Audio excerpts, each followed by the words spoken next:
Hello, hello. Good morning, good evening, good afternoon. Whatever it is, wherever you are. Sorry, I'm trying to get our stream kitty to stay put. Wa alaikum assalam wa rahmatullahi wa barakatuh, Maddie. Sorry, let me get cat cam turned on. There we go. So y'all can see what I'm doing. Hi. Hi, hello, hi. Yes, we're trying to get him contented enough to lay down and chill with us here, despite the fact that the fan is on. And he's maybe not the happiest of campers about it. Yes. Will you stay here with Bubba and be our stream kitty? I already tried his sister. And his sister was absolutely not having it. Oh, there we go. Once we get the happy little turn and flop, we're usually golden. Alhamdulillah. Yeah. Will you stay here with Bubba and be our honorary stream kitty? You're purging your closet? Nice. MashaAllah. I'm doing the opposite. I'm actually putting some of my seasonal wardrobe back in for the upcoming seasons. All right. Now here's the problem, dude. The new stream setup does not allow me to just sit here and pet you the whole time because the cat tree is too far away from where I sit. I can't actually, I can barely reach my hand to the two cameras. And you prayed Fajr for the first time in a while? Oh, alhamdulillah. MashaAllah, that is so wonderful. I'm so proud of you. Yeah, Fajr was a struggle for me and my wife this morning. I got up and thought I had gotten her up, so I went and fell asleep on the couch for a minute while she was making her wudu, being like, okay, she's up, she'll come get me. I can nap for the 5 minutes she's making her wudu. Incorrect.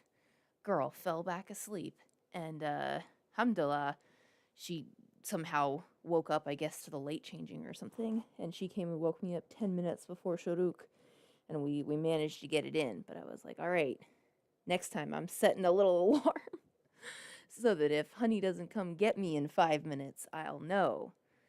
Honey fell back asleep. It was late because my meds physically does not allow me to wake up on time. That's real. Yeah, I feel that. Okay, bud. I love you so much. Have I paid enough kitty tax that you'll hang out with us? I'll come pet you more again, but we gotta get it started. We've got our interview that we need to do. We have a guest waiting. Yeah, we do. We have somebody to interview. We have a guest today. Which, speaking of, I need to update the TikTok thing. Now that I've got my mod account, I just realized this whole time, every time I've gone live since playing Froggy Brews for the first time, it has said that we're playing Froggy Brews on TikTok, which is hilarious, but not accurate. Not in the slightest bit accurate. So let's fix that. When will you be doing your interview? Yes, I have a little list of all the people that I need to get back to for scheduling their interview. So I have to go scroll back through our chat history to see your, no, don't go away. Don't run away. Sorry. Oh my gosh, no, stay here with us. Stay, be stream kitty. Isn't it so comfortable? Yeah. See, but I can't pay the tax the whole time, bud. Will you just go to sleep? You were asleep downstairs when I kidnapped you. You could just go back to sleep. I wasn't petting you downstairs. But anyways, Maddie, yes, I have to scroll back through our chat and reread your answers and get back to you on what dates I have upcoming, because Wednesdays are the oh, he's so stinking cute. Wednesdays are the special event days, and I have you and I think 3 other guests that I need to line up. One already has a date, the others are unscheduled. And then I have I think, one other special event that I know I want to do, which is a perfume unboxing. I ordered myself some perfumes as a treat for surviving wisdom tooth surgery and all that stuff. So I'm going to unbox those live on stream, so I have to schedule that as well. So all that to say, I don't know a date for you yet, but I will work with you on that, and I'll read your answers to the questions and work on getting like an announcement put out and all that stuff now that I have like a good format for that and everything. My cat had been sitting on my chair with me until I rudely adjusted my leg. Oh my goodness. So rude, Eli. Oh my gosh. Okay. He might be, we might not have a stream kitty for very long. Okay, maybe he's just readjusting. We'll see. We'll see. I've been trying to convince him this whole time. Sorry, the way my niqab is, it gives me like a consistent deviant, or not deviant. I am a deviant, but a devious like eye tilt. So or eyebrow tilt. Let me see if I can. That's the problem. Yeah. I constantly forget that my camera is like mirrored or flipped or whatever. And so like whatever side I think I'm adjusting, I'm wrong. But welcome in, Eli. Eli is who we are going to be interviewing. So got too many devices set up. There's nobody in Twitch chat today, apparently. Nobody's joined on Twitch. Let me very quickly open up Twitch just to make sure that I really, truly am live. Just because I've been having so many issues with all of my streams. I want to make sure that Twitch has not started being the like problem child. Now that I finally have YouTube and TikTok, sorted out.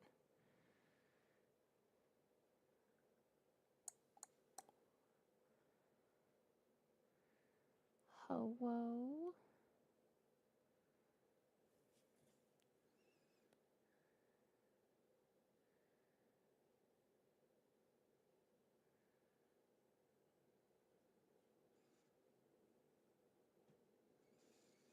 Okay. It does in fact say I'm live. That's all that matters. All right, so I have YouTube comments up. I have TikTok and Twitch comments up. Nobody's in Twitch, but that's all good.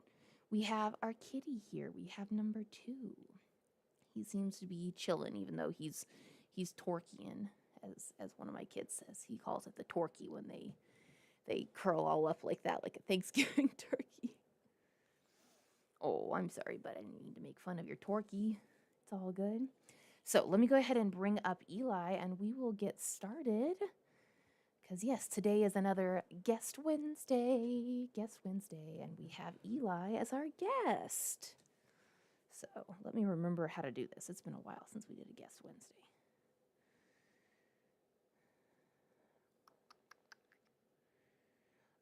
So Eli, I think you have to request to be a guest.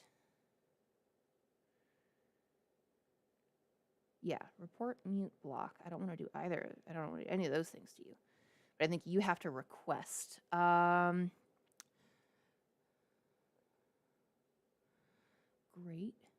question.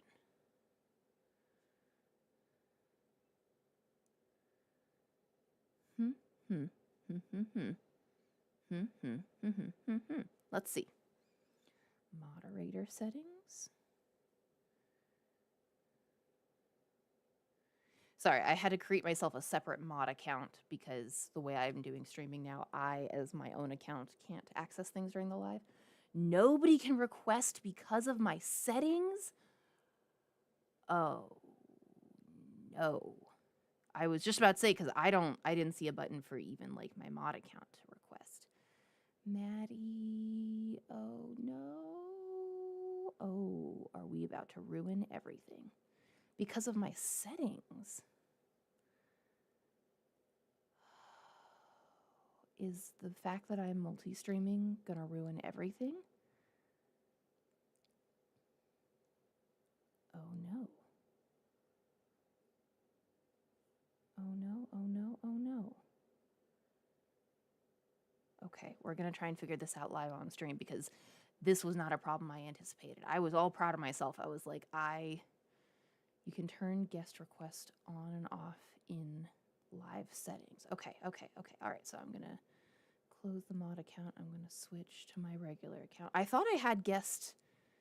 I mean, had guests on before. I've never turned off guests joining in my guest settings. So like, I don't know why it would possibly have gotten turned off.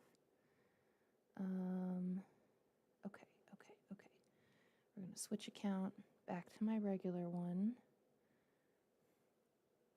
Could also be the multi-user. That's the only thing I think of because that's the only thing I've changed. But we're going to try and fix this live on stream, y'all. We going to work on it. Okay, get out of here. I don't want my favorite effects. There we go. I want live. Now, settings. About me. Oh, we do want to fix the about me, I will say.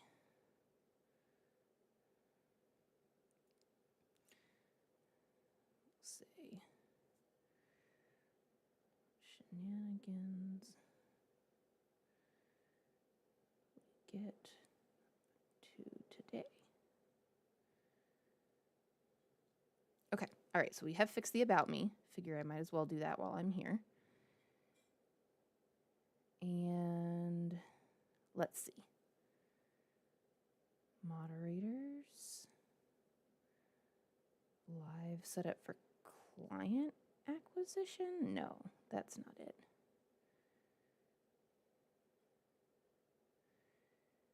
Comment settings, live recordings.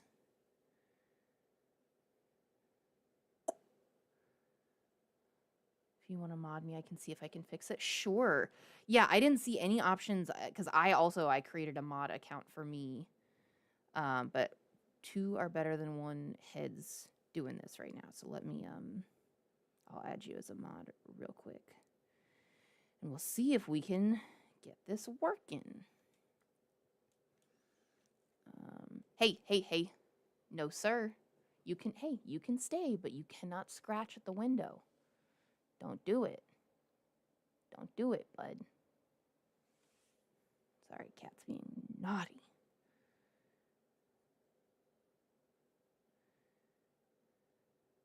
Okay, we're adding Maddie. And I'm going to allow you to manage guests and more. Which normally is not something I allow moderators to do. I only have myself as a moderator who can do that, but for today. So if you see an ability to add a guest,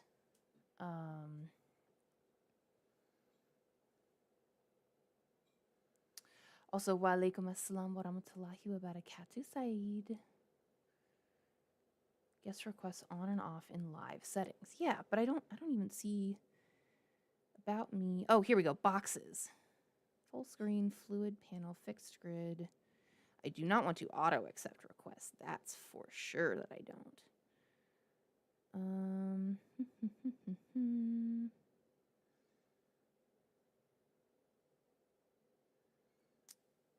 Okay.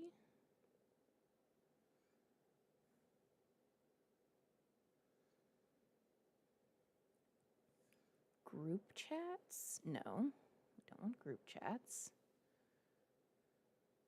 Boards? We don't want boards. This is terrible. Wa alaikum assalam wa rahmatullahi wa barakatuh, Ray. How are you?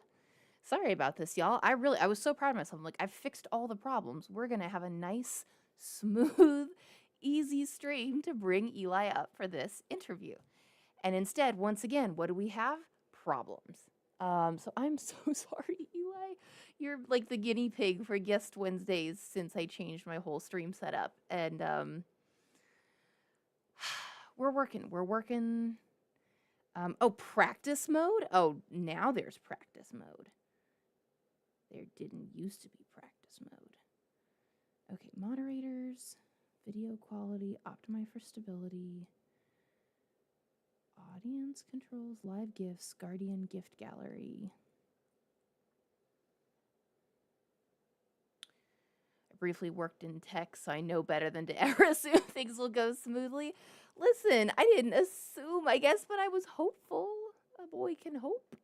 What's the topic? So the topic is that we were going to interview our friend Eli, who is a Jewish convert, as I am a Muslim convert. We're both queer, and we were going to kind of just talk about, similarities, differences, some other interesting topics, and just have like a nice chat. But only if I can actually bring Eli up. Otherwise, it's just me yapping.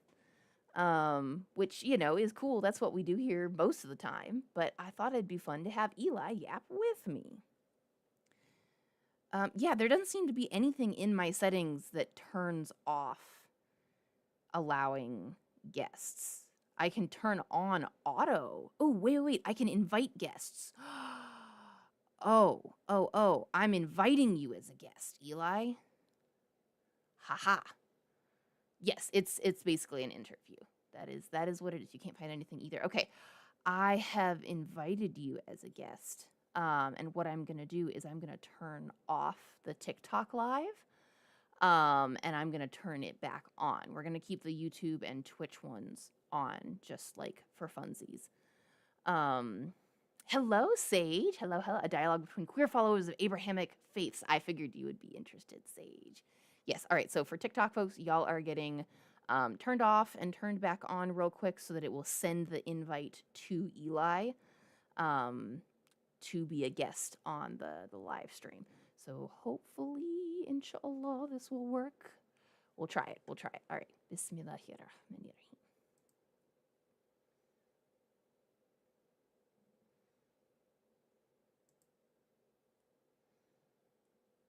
Okay. All right. We've turned off TikTok. We're going to set the stream category again to chat and interview.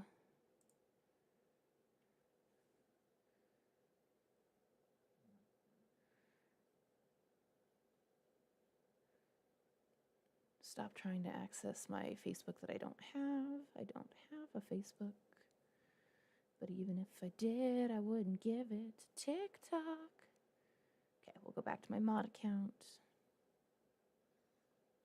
Ooh, even though I've turned off the live stream on my end, it says that I'm still live.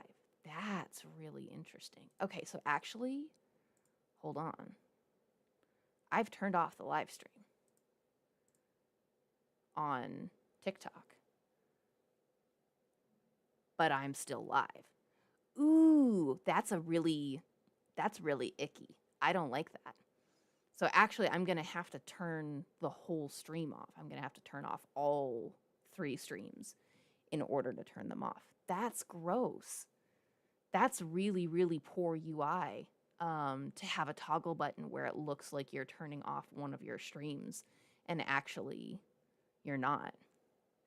Yeah, no, I know that now because I have it up in my little mod account. Yeah. Okay. All right. So goodbye to everyone really quickly. And Sage, you're about to get a 36 stream streak instead of 35 because we're going to have to start a new stream. So yeah, interesting. Because I was wondering, I'm like, the chat's still here. So does that mean y'all are still here? I'm still here? Yeah. Ooh, gross. I don't like that.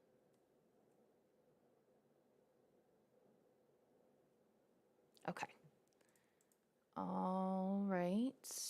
Bismillahirrahmanirrahim. A'udhu billahi minash shaitanir rajim. Let's see. All right. We're back. We're live, at least on TikTok and on YouTube. Yeah. Here we go. Okay. And hopefully on Twitch. We'll find out.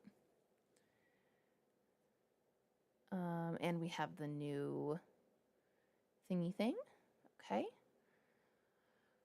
All right. Let's see whether this worked. Does it give Eli the invitation to join as a guest? Do I just need to make sure to set this up in advance that whoever the guest is gets an advance invitation? Do I need to add this to my SOP for doing guest interviews? Saeed, you're back. Alhamdulillah, alhamdulillah. Assalamu alaikum wa rahmatullahi wa barakatuh. All right. Let's see. You're back. Yay. Somebody made it back. Somebody made it back. Wonderful. All right. And yep, I see myself watching the YouTube. I see number 2. I see kitty kitty. Hi kitty kitty. Oh, sorry, I didn't mean to startle you. Just wanted to give you some love. Hi bud. Hi hi hi. Yeah. Oh, good boy. Yeah, you're a very cute boy. Okay. All right. Yep. Let's see if Eli makes his way back. What's the stream about? I just got here. No worries. Well, we are supposed to be interviewing my new friend Eli from TikTok, who is a Jewish convert, as similar to me being a Muslim convert, who's also a fellow queer person, and just kind of having some like interfaith dialogue and discussion and interview. However, we are, as usual, on C's stream having technical difficulties. So we just restarted the stream in an attempt to fix something, because the biggest thing is that we can't seem to get Eli up as a guest. Wa alaikum assalam wa rahmatullahi wa barakatuh, Somri. I'm not a sister, but thank you for the salams. So yes, Quill, that is what the stream is about. We are attempting to interview a wonderful, interesting person. If we can get him up. So yeah, we're just working through some technical difficulties. Why do I hate Allah subhanahu wa ta'ala and his messenger so much? I don't. So false premise. Try again. Awesome. I hope it works out. Thank you, Quill. Thank you. Inshallah. I hope it works out too. We gonna try. We gonna try. I will say, I did at least get my own modding abilities back for TikTok. So for those on TikTok, like, prepare to like get muted and booted and all that stuff. Because I now have the ability to do that again. What are my pronouns? My pronouns are they, them. Thank you for asking. And yes, Gert, I am non-binary. Yes. All right. No, do we have Eli back? Did we lose Eli?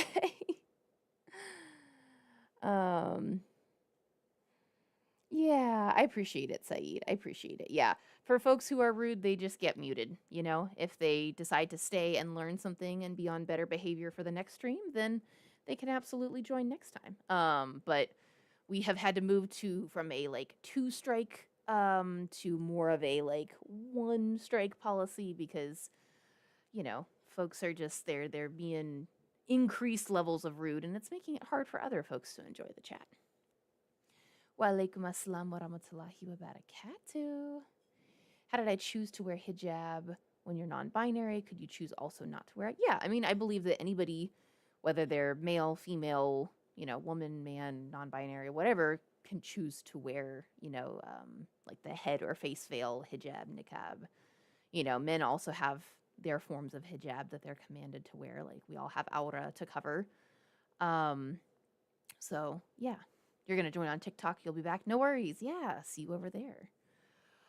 So yes, I think that anybody, even if you, consider yourself like a classic woman, could also choose not to wear hijab. I don't believe it's mandatory. In terms of like, there's just 2 forms of covering your aura. There's the classic, for women, quote unquote, that most people think of covering everything besides face, hands, and feet. And then there's covering navel to knees. Should you try becoming a niqabi if you feel called to it? Sure. Can you be non-binary and lesbian at the same time? I certainly am. So, yeah. You're a Muslim too, alhamdulillah, mashallah.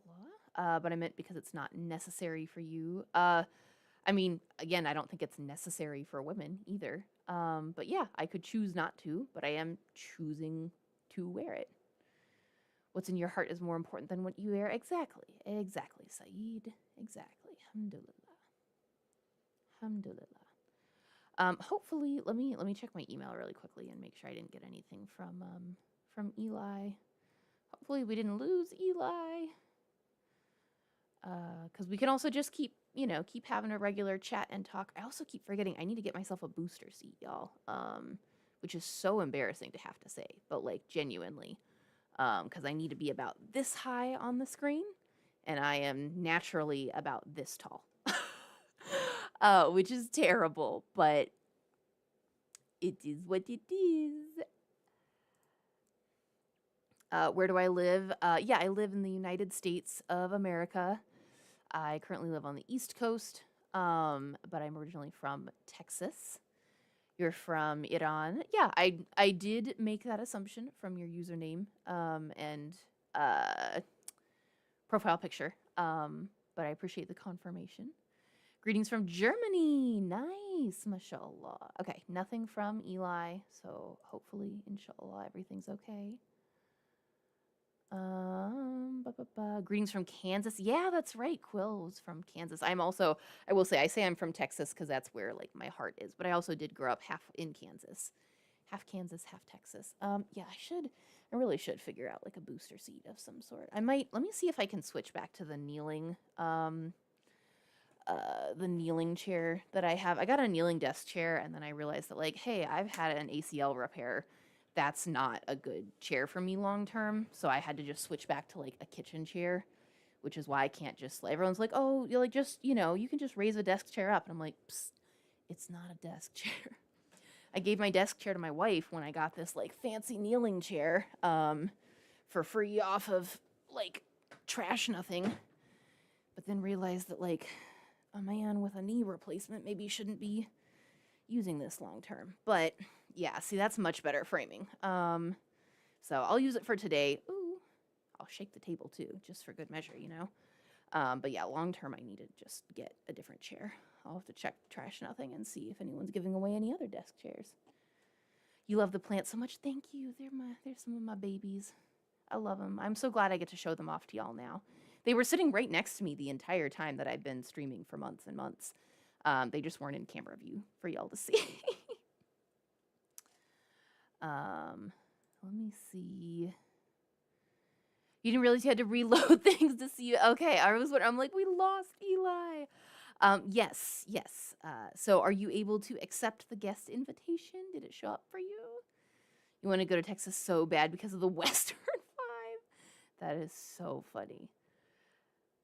You should not hide your own identity. I mean, I'm not a girl, and I'm not hiding my identity.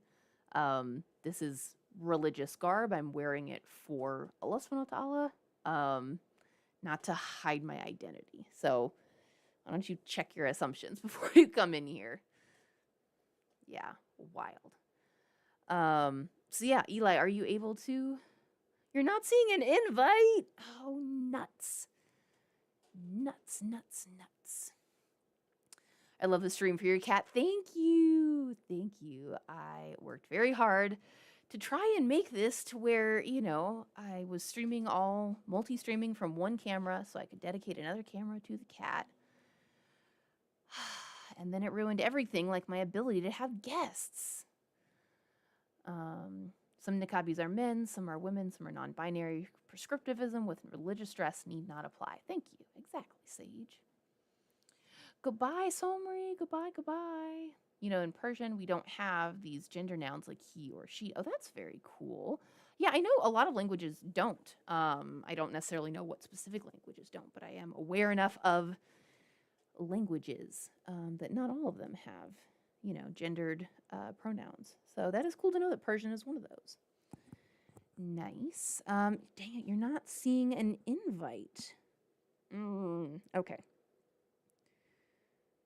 I'm gonna try.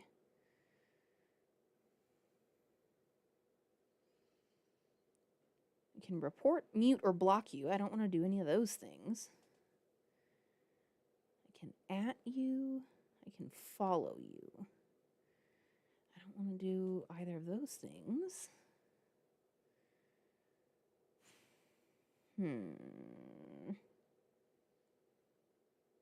Walaikum assalam wa rahmatullahi wa barakatuh, Jenny. Oh, yes. Hi. Yes, that's your new account. Hi. Nuts. Okay, let me Google something. Can I have someone just join on Twitch? How to have a guest stream on Twitch? Why is everything being ruined?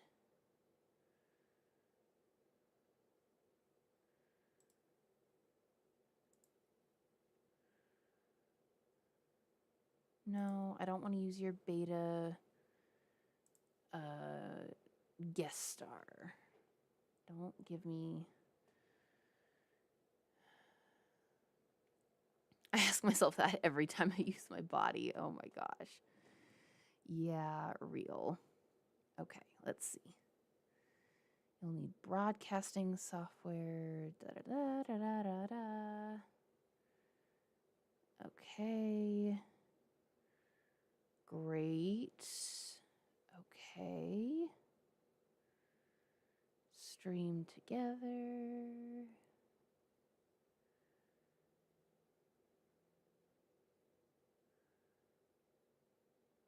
Oh, that's doing it through... What?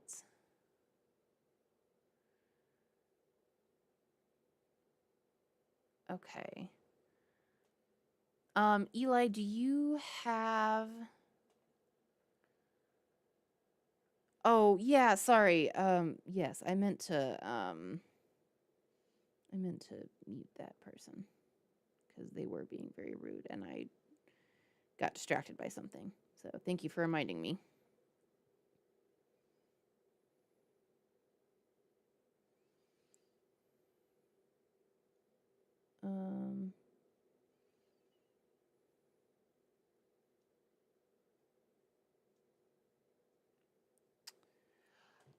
Yeah. But, Eli, do you have Twitch? Because it looks like I might be able to... Because I use OBS and my main stream is through Twitch and then it broadcasts to YouTube and TikTok, and that might be why, that might be why it's not doing anything, because technically TikTok is not registering this as a live stream somehow. That's why it's not issuing you a guest invitation and all that stuff. But it looks like maybe... Okay, all right. You're going to check things. I'm going to check things. We're going to try it. The kitty is very cute. Yes, the kitty is very cute. All right, y'all. Bear with us as we try to, like, live on stream figure this out. Excuse me.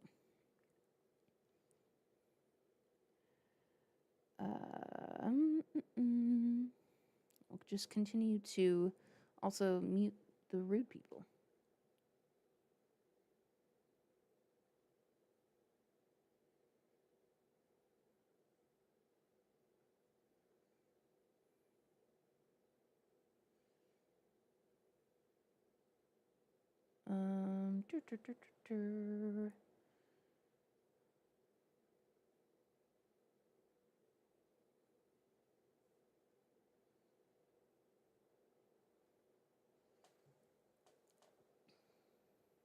Okay.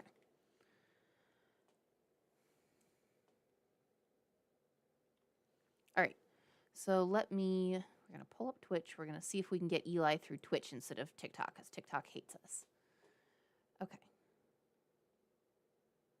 So, creator dashboard.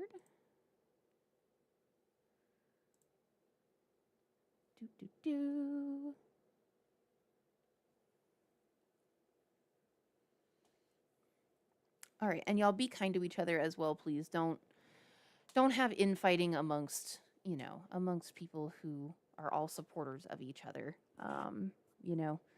Let things roll off your back. As like water off a duck's back, as my mother would say. I understand, but if you're being misunderstood, then, you know, sometimes there will be misunderstandings, and you just gotta let those things go. You know, not everyone's gonna understand everyone. Okay, let's see. We've got streaming tools. Hello, Basil. Hello. I hope you were able to see. I've tried screenshotting the thing I had sent you as a comment, and like sent you a thing, and I hope you were able to see it there. Curse block. This is Eli. Nice. Okay, so we have Eli in Twitch. You can't see the you can't see the screenshot of thing. Okay, all right. Well, one problem at a time. No, not in your DMs. I just replied to the comment with a screenshot so that it would be a little like picture instead of the thing. Explain to you what Queer is? No, Google's free. Google is free. Okay, all right. We're trying to, okay, streaming tools.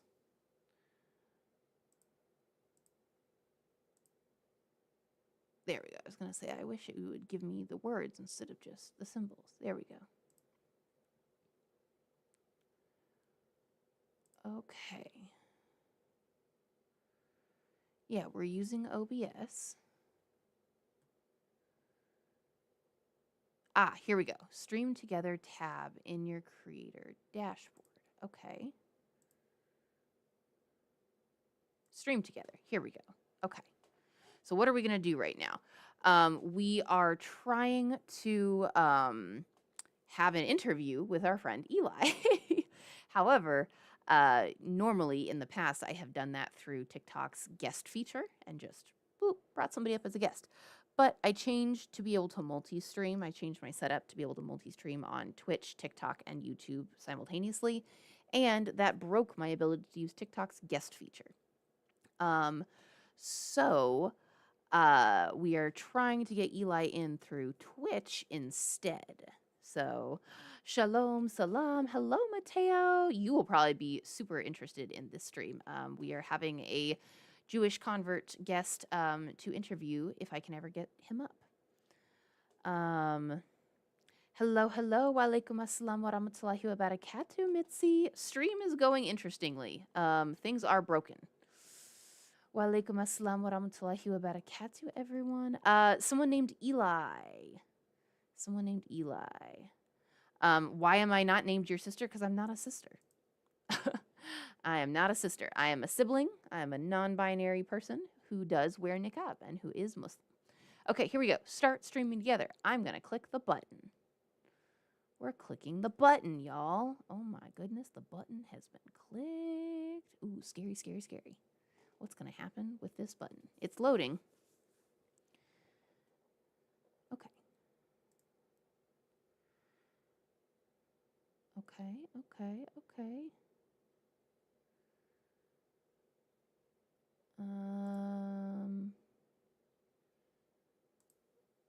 Okay. Interesting. We love clicking buttons, I know. Thank you for the rose, Basil. That's so sweet of you. Okay, so we're doing a guest star thing. Something's happening. I have a little thing that has like a little poppy bubble that's like, ooh, things are happening. It is using up my frames per second. We've dropped to 45 FPS from 60. So things are happening. Heading to an outing for friends, but good luck with the stream issues. Thank you. I appreciate it. It's not a safe space. I mean, it's not a safe space for haters, no. But like for everybody else, sure.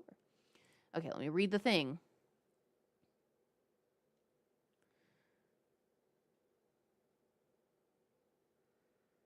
Okay, I'm reading the thing. I clicked stream together.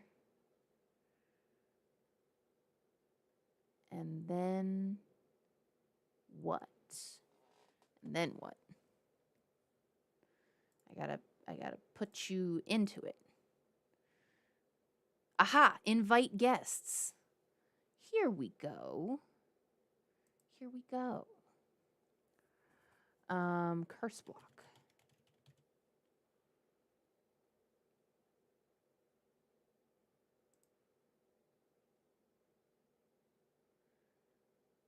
Send invite. Okay, I think I sent you an invite, Eli. You just told you what I am. I missed where you said what you were.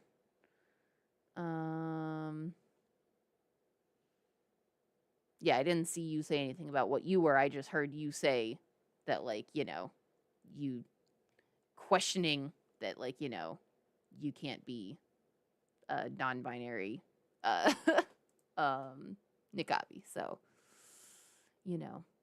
Also, reassure me, y'all, that like my audio is not doubling. For those on Twitch, please. You're sick. Oh no, I'm sorry that you're sick, Goose. You continue to be sick, my friend. Eli, you're here. Hi. Hello, hello. Okay, can folks hear Eli? Test, test. Do a little test, test. Oh, that's me. Am I good? Here, say again. Hello, hello. Okay, I'm gonna mute me so we're not getting doubled audio. Not too well. It's kind of low. Okay, I'm gonna turn you up because you're coming from Eli, my desktop. And I'm here to talk about stuff. Audio. Okay, try again. All right, do a little test for me, Eli.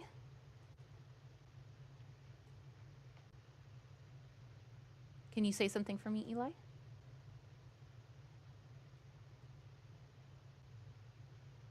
What's happening?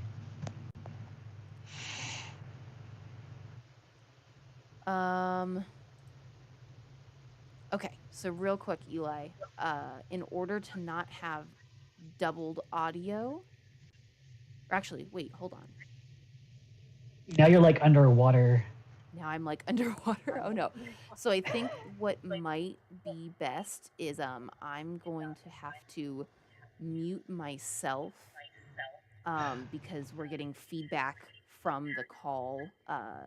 Everyone like on Twitch is going to hear 2 streams for me. So if you can have the stream running in the background so that you can hear me, and then I'll mute myself on the call. And that way everybody gets one audio stream from me, but then they'll be able to hear you through my desktop audio. Okay. And then I don't have a great way to give anyone your video right now, but in the future, I think I will be able to do like a desktop capture, and I'll be able to have a little like ping highlight. So actually, this has been great. Because like weirdly, this is actually perfect because this has solved my problem of like if I did it through TikTok, I can only get people's audio. But if I do it this way, I can make a little guest cast overlay, and have a little like spot where it shows this exact little like, you know, 2-screen thing and just have you. So this will be perfect. So I'm gonna mute myself through this. So all right, are you still listening through the stream? Can you still hear me?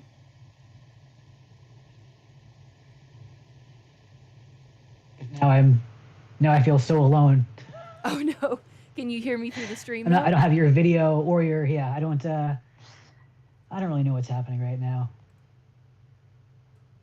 Okay. Can you turn on the Twitch stream or the TikTok stream or something in the background so that you can get my audio through that?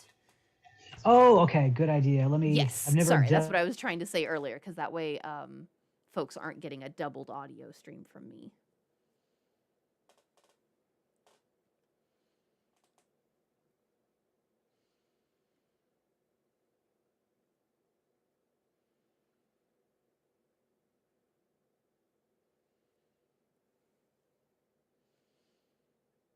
Oh no. Oh, and now we lost Eli. Uh-oh. Okay. All right. Oh, he's back. He's back. Also, hi Deborah on YouTube. Hello, hello. Okay. Eli, can you hear me through some other audio channel? Okay, we lost you for a second, Eli. Are you setting up another audio channel, or is it only letting you do one thing because you've got you're doing it through your phone?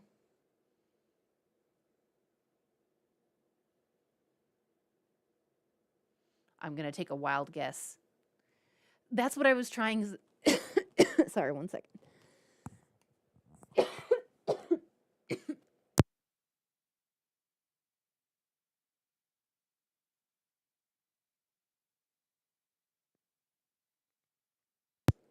Okay, sorry.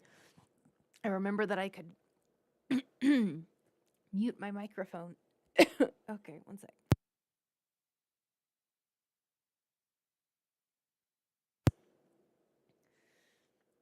Oh, okay. Sorry. Wow. There's so many things happening. I am coughing to death. And there are so many things happening. Okay. Yes. All right. I forgot you're doing things on your phone, which means, yes, you're going to get booted from Twitch when you swap. So why don't you just go into Twitch? We will see, excuse me, if I can, if we can make it work with having your audio in and lowering my own volume to where it's not too bad of a doubled audio. And worst case scenario, what I'll do is I'll just turn my mic input down and we'll port it all through the desktop audio. So we're getting my audio and your audio both through desktop. So come on back into Twitch. Excuse me. And we'll do that.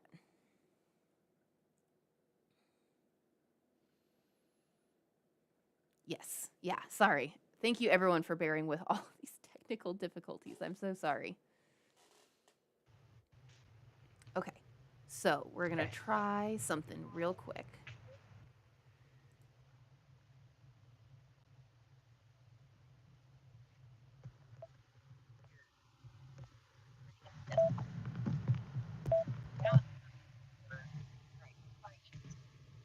Yes.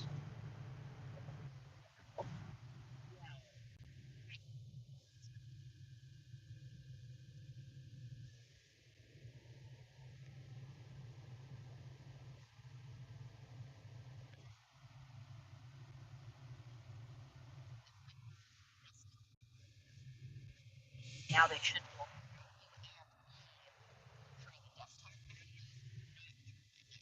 Okay. So there should not be any doubled audios.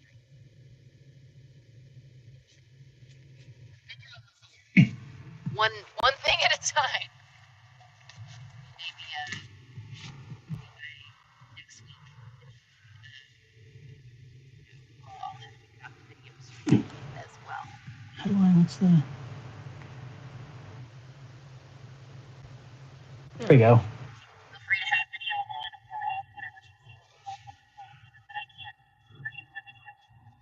Fair. I might as well just not look at myself the whole time.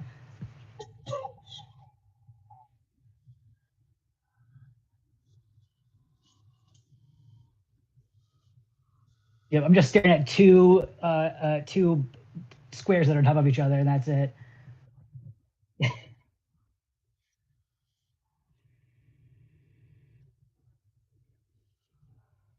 Oh, constant zooming. Yep.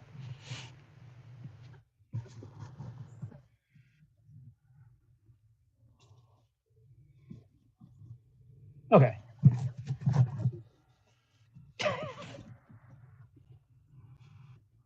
Okay.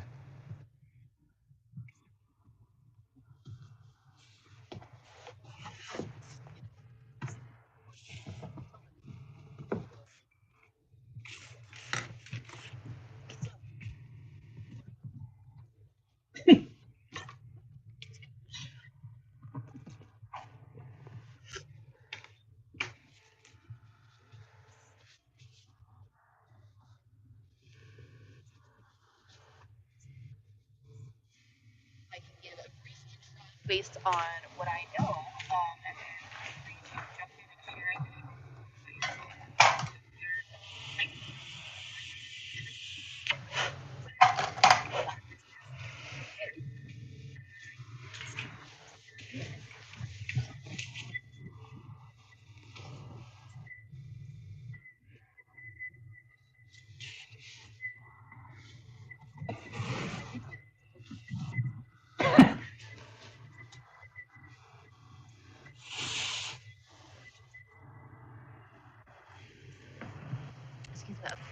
pride drinking Shabbos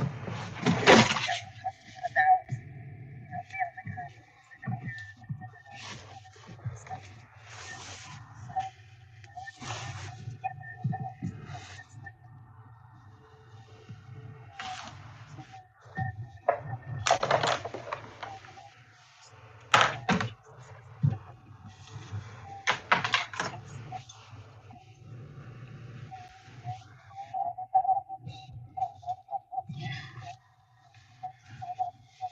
I mean, that's definitely like, the jumping right in broad strokes. And I guess I'll just go right into like a little bit about my story about converting, because we did talk about Yentl, and I wasn't joking. That was like a huge part of like what solidified my decision to convert.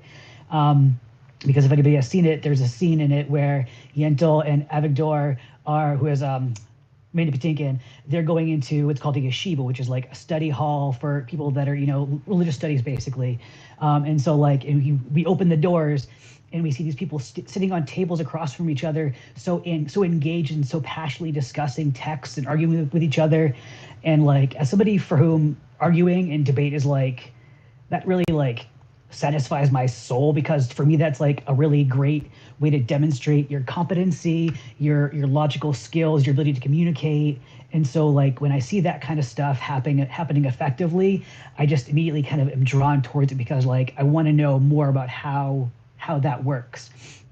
And specifically, like, it's like, the arguing was really important, because like I feel like so many times when it comes to religion specifically, questions aren't allowed. There's not room made for people pushing against, or pulling at the edges, and lifting up the edges of the rug. And I feel like there's so much room in Judaism for that it's encouraged and it's part of our tradition. And like, that there was I felt, because I've always, I don't know, not to whine, but like my whole life I've felt really isolated in different ways. And part of that is because of how my mind works. And there are so few places in the world for people like me who love to kick the tires and push the buttons in a way that's not necessarily intentionally productive, but is more out of curiosity and how the assessing the functionality of it. And so like, that there was room in Judaism for like, not only room for it, but like the whole, a large point of Judaism is like the questions. Like all of our traditions have debate written into it basically. And I just love that. I think it's so beautiful that there's a kind of a sector, and it's not really a denomination, but it's called Hasidism. And like, they're generally seen as pretty orthodox. You often see them like, in Brooklyn or whatever, wearing their, black clothes. But like, but the philosophy behind it, like the ritual and the schedule of the day behind that was really attracted to, because there are blessings. I'm sure it's the same in Islam, but there are blessings for almost everything. And like, I was at a point in my life when it was around COVID, a little bit before that.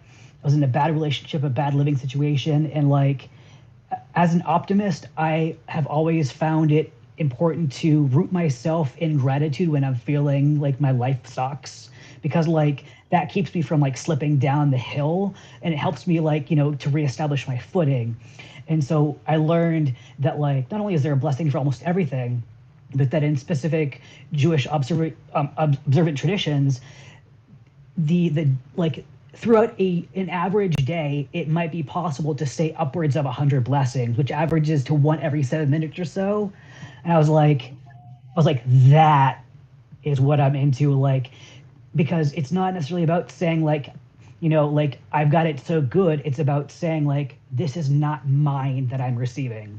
Like what I'm getting was not derived by my own efforts alone.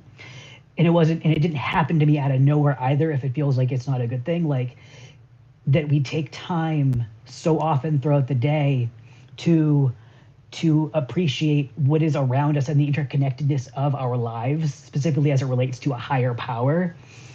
And so like, between the opportunity to argue, and the opportunity to express so much gratitude, I was just like, I need to be here. And like, I was like, this is where I need to be. And like, where a lot of people who convert to whatever religion, there's often like, an escrow period, if you will, where like like I've decided, but it hasn't happened yet. But I'm somebody like I'm always taking in like new information in new places, and so that kind of helps me like really be robust in my approach.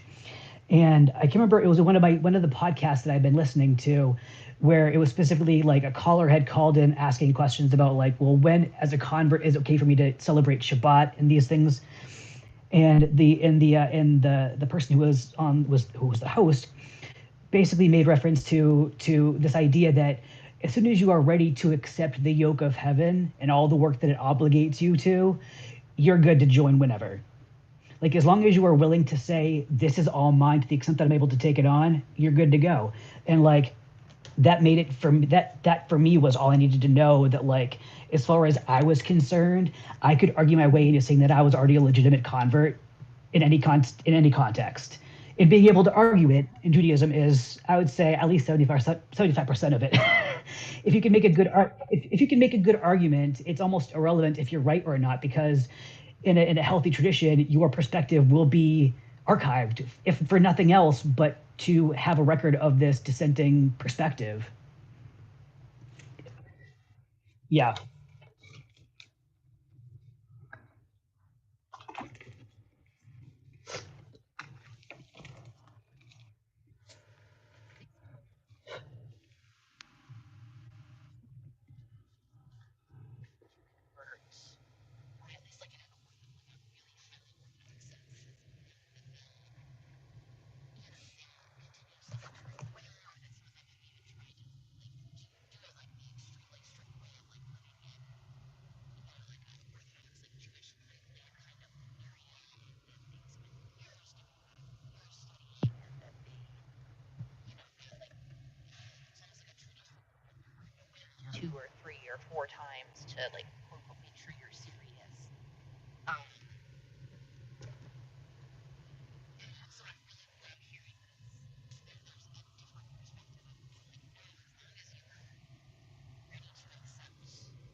Oh, well, this has been good anyway, just between the two of us. Okay, how about now? Can y'all hear me now? Can you hear me? Okay. Dang, I was so hoping. Okay, Oh my gosh. I was hoping to not have the like doubled audio of the like me talking and the everything else, but I guess we'll just have to put up with it because it's better than y'all not hearing me at all.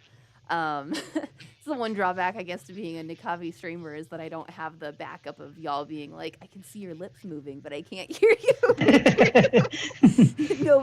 nobody can tell. They're just kind of like, oh, huh.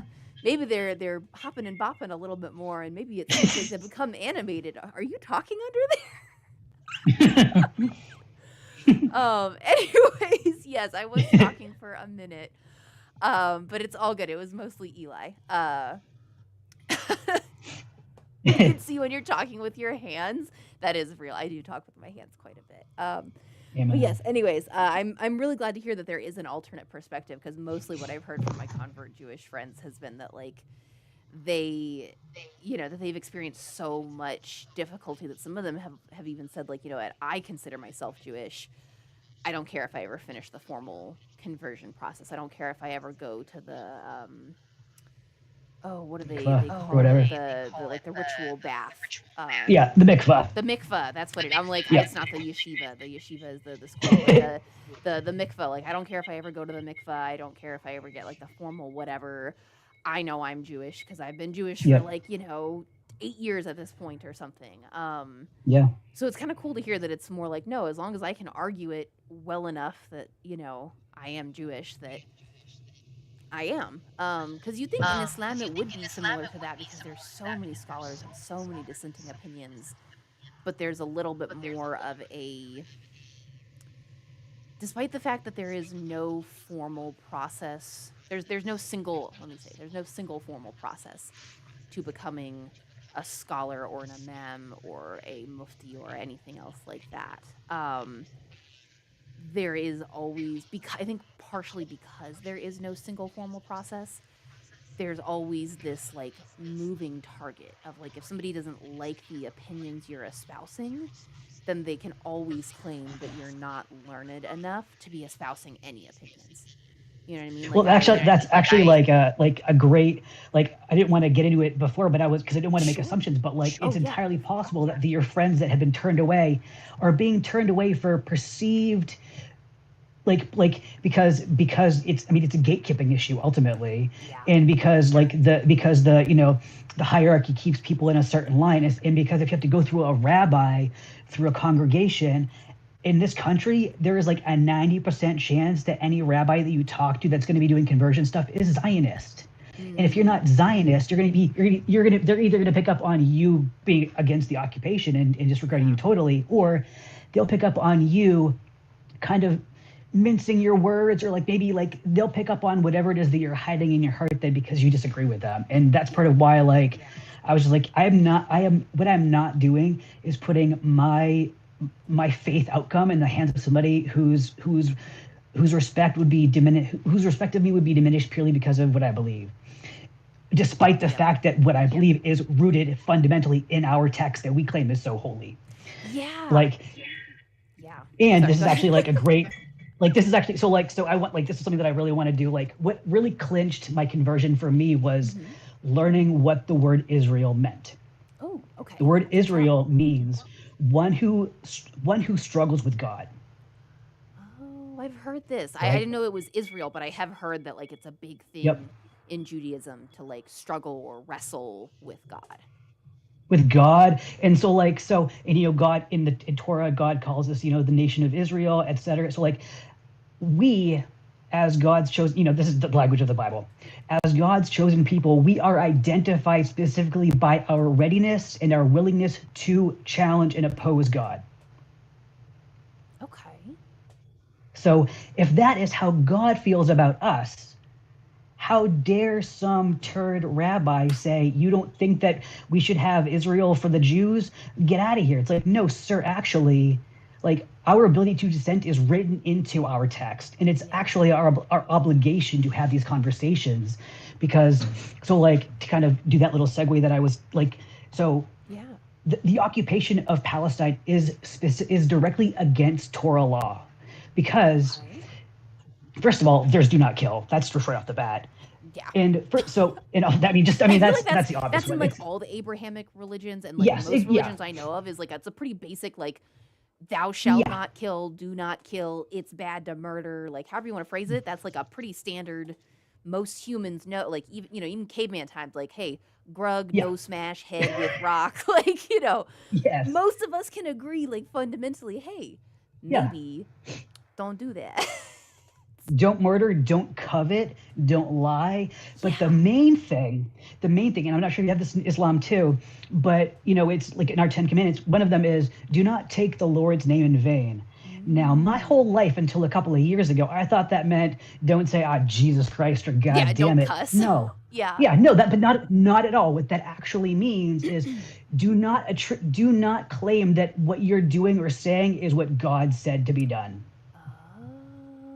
So you are taking, like, by saying that God said we could have it, you are taking the Lord's name in vain by saying God tells you it's okay to do these things that we know are not correct. Also, in Judaism, there is an idea that to kill a single person is like killing an entire world, and to save one person is like saving an entire world. Now, how does Zionism fit into that? Yeah. How does that? You couldn't possibly. There is no possible logical squaring of those two things. I want it. God says it's mine. I can take it at any cost. And also, we are obligated to. And so, like, there's this. I'm jumping all around, but that's just how I am. You're good. So in the times of the Second Temple, there were these two kind of like rival schools of teacher. There's Rabbi Hillel and Rabbi Shammai, and they're always at odds with each other. Rabbi Shammai would always have the more stringent interpretation. Rabbi Hillel would always have the more lenient interpretation. There's a story where a student comes to the house of Shammai and says, Shammai, can you teach me the entire Torah while I stand on one foot? And Shammai is like, basically, get the fuck out of here. You're being disrespectful. How dare you? He goes to Hillel. He says, Hillel, can you teach me the entire Torah while I stand on one foot? Hillel says, sure, that's no problem at all. And I'm sure at this point he stands on one foot. Yeah. And he says, that which is hateful to you, do not do to your fellow. That is the entire Torah. Yeah. Everything else is commentary. Now go and study. Wow. So like, yeah, if it in really Islam, is we that have a simple, yeah, we have a similar thing where it's your I don't remember if it's your religion is not complete. I don't remember what the thing before it is, but it's if it's something just about about you, but it's like, like you're not a good Muslim until you love for your brother what you love for yourself, and you hate for your yeah, brother what you hate for yourself. yep, But yeah, like almost identical commandment. Like, yeah, basically like if you wouldn't want it for yourself, don't do it to somebody else. And if you would want it for exactly. yourself, you should do it for other people. Yeah. You should, or at the very least, you should help them preserve it or not actively destroy it. Yeah. There are moderate ways to approach things that don't make you a good person, but also don't make you an evil person. But like, but it's but like, ultimately, and this is where no matter how you slice it, Israel is America's little brother. Like, Yeah. their founding Learn from documents us. are, and also there would be no Israel if not for us, because World War II was predicated on a lot of things that we did in this country that Hitler admired. Yeah. So Yeah. if not We were for the us, founding fathers of, yeah, eugenics and everything else. yes. Yeah. And so like, so there, I read their I think it was their Declaration of Independence when I took a class through one of my local synagogues a few years ago, and I was so struck by how similar, like, the tone and the structure of their documents were to our Declaration of Independence, where they specifically talk about, these are the people that we are for, and no matter who you are, you can get what you need here, but we're really, this is really about us. And it was just crazy to see, like it seems like it's so transparent to me. I have no patience for it. like Yeah. it and so like the United States was established as a because people that were fucking up in England or wherever else they were, like, they were not welcome to do their bullshit where they were. They came here to do their stuff, and they genocide, etc.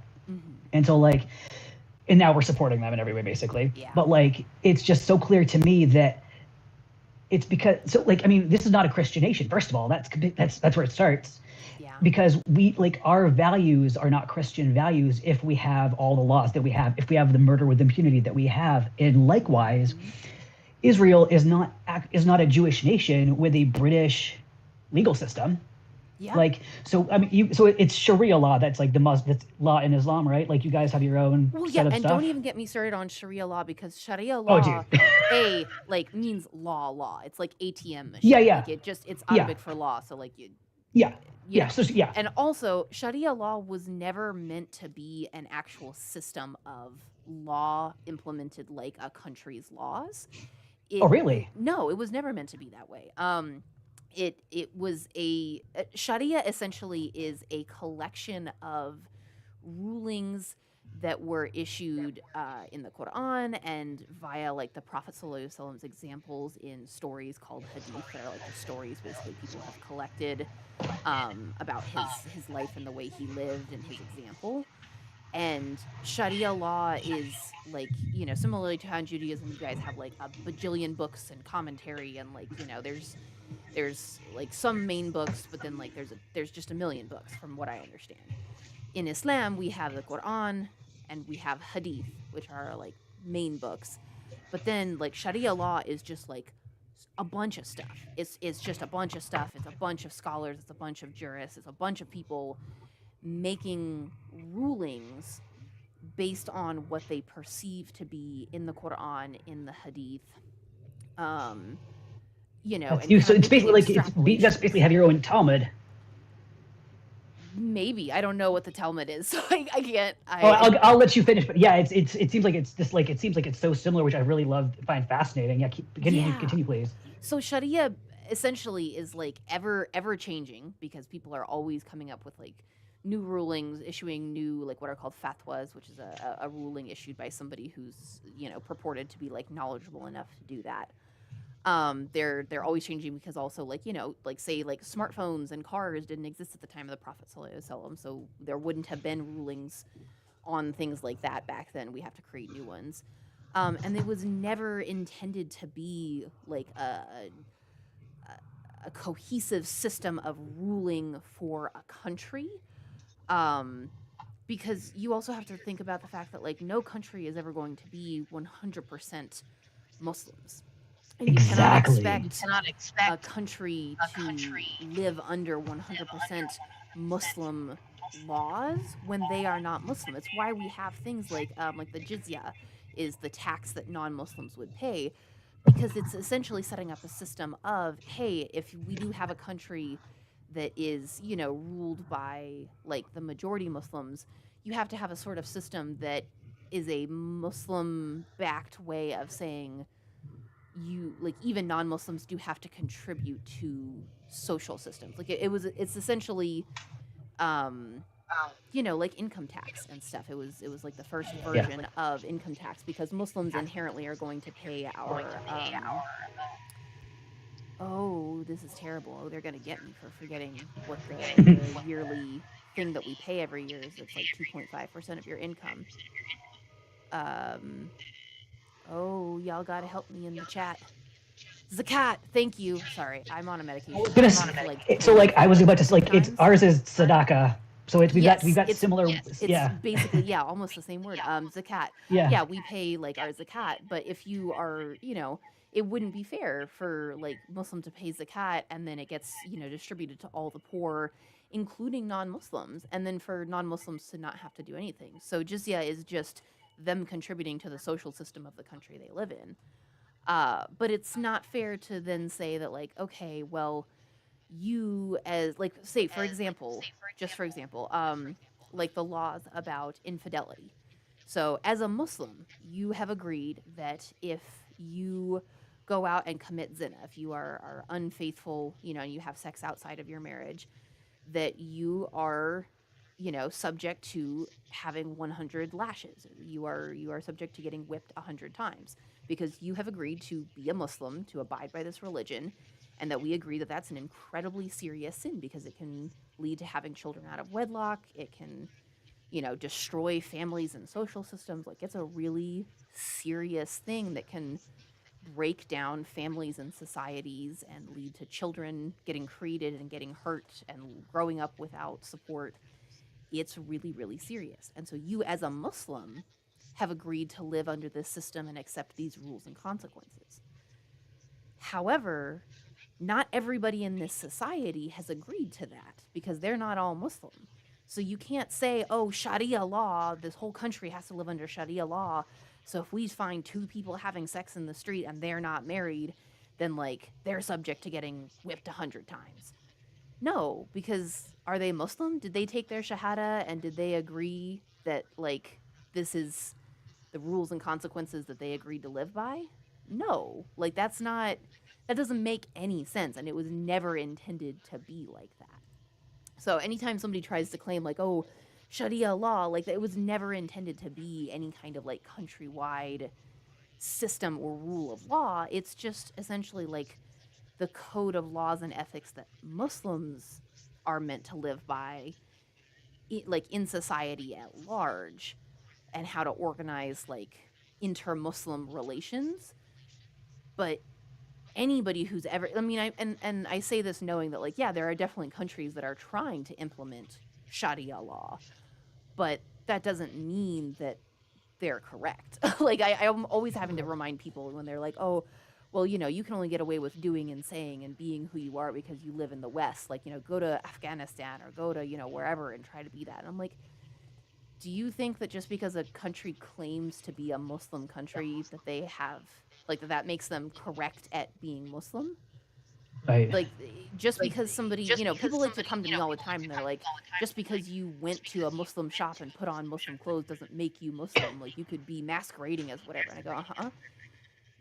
I mean, I am Muslim, but like you are technically correct. So do you think that just because a country or like a group, say like the Taliban, just because they put on the label of Muslim and say that everything they're doing is following the Quran and is, the right way to be Muslim. Do you think that that makes them good Muslims and actually accurate, like following what they're supposed to be? Or do you think maybe anybody can call themselves Muslim and put on funny clothes? Like, if you Like can the say same that with about any me, religion can you too. say that about them, But yeah, it's very interesting. But yes, I'm curious. So what is the Talmud? Is that like Sharia law in that it's kind of like a collection of various people's like interpretations of the books Yeah. and the laws? So so I'll start from like the big to the small. So like the Talmud is a collection of, I think, 42.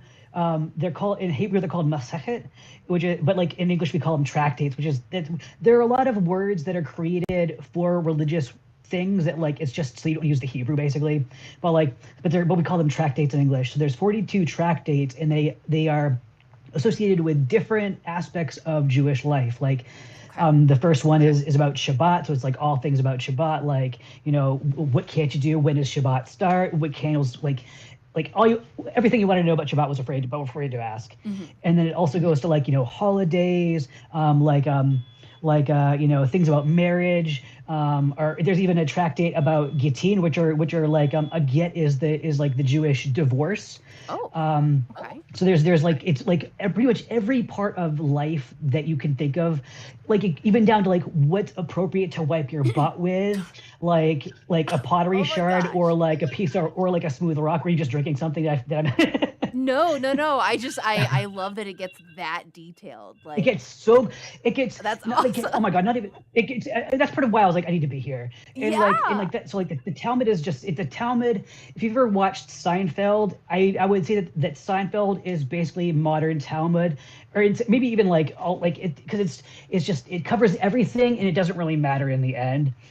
But so like there's even a thing about like in the Talmud about like under which like why a man should not pee between he shouldn't like hide behind a tree to pee alongside of a building, or like you should like what happens if you're at a crossroads at midnight and you Wait, like these are like about demon possession. It's like okay, I you're was like, susceptible to wait, demon okay, possession so if you're like why shouldn't a man pee between a tree and a building?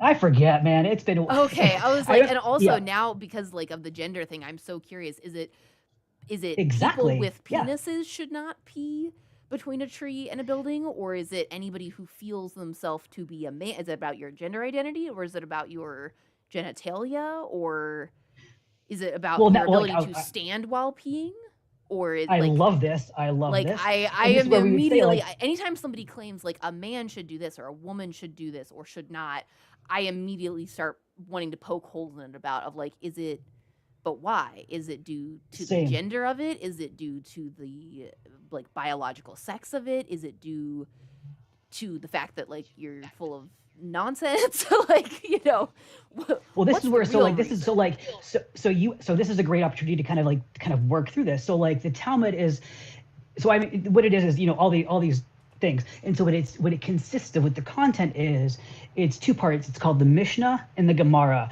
The Okay. Mishnah is a legal ruling that has been pulled out of Torah somehow.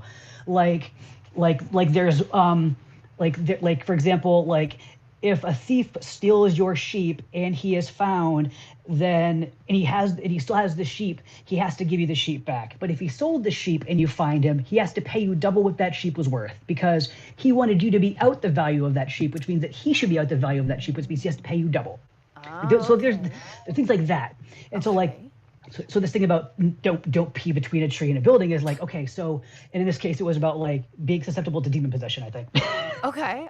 which Okay. is which is just which is it's like it just it go it's so much fun. And so Sure. like in this instance it's like, okay, so what about the situation of a man peeing between a a building and a tree makes them susceptible? Is it the standing? Is it the location? Is it during the daytime? Like, what about this is the issue? And so that's where you break it down. Be like, oh, well, maybe if a man is squatting to pee, is it still the same? Or if it's a woman who's peeing between a building and a tree, or if they're doing it as like, that's where you and me would be. What's the word? Oh my God.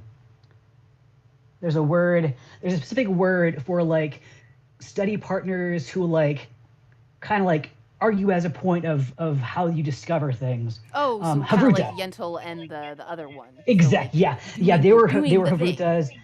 Exactly. Yeah. So we're doing the thing. We're Havrutas, and so like it's a matter of like kind of pulling out the edges of like what do you think the important parts of, and like how would certain things change it. And at the end, nothing really happens. What's written is what's written, and what's life is what's life. But the important, but the purpose is to do the work of minutely investigating and describing and arguing the different angles, because that's what the point is. The point is to blow out all the edges. And so like, so Talmud is like, first, so it's a huge compendium of books. And there's a practice, another part of, I was like, I need to be here.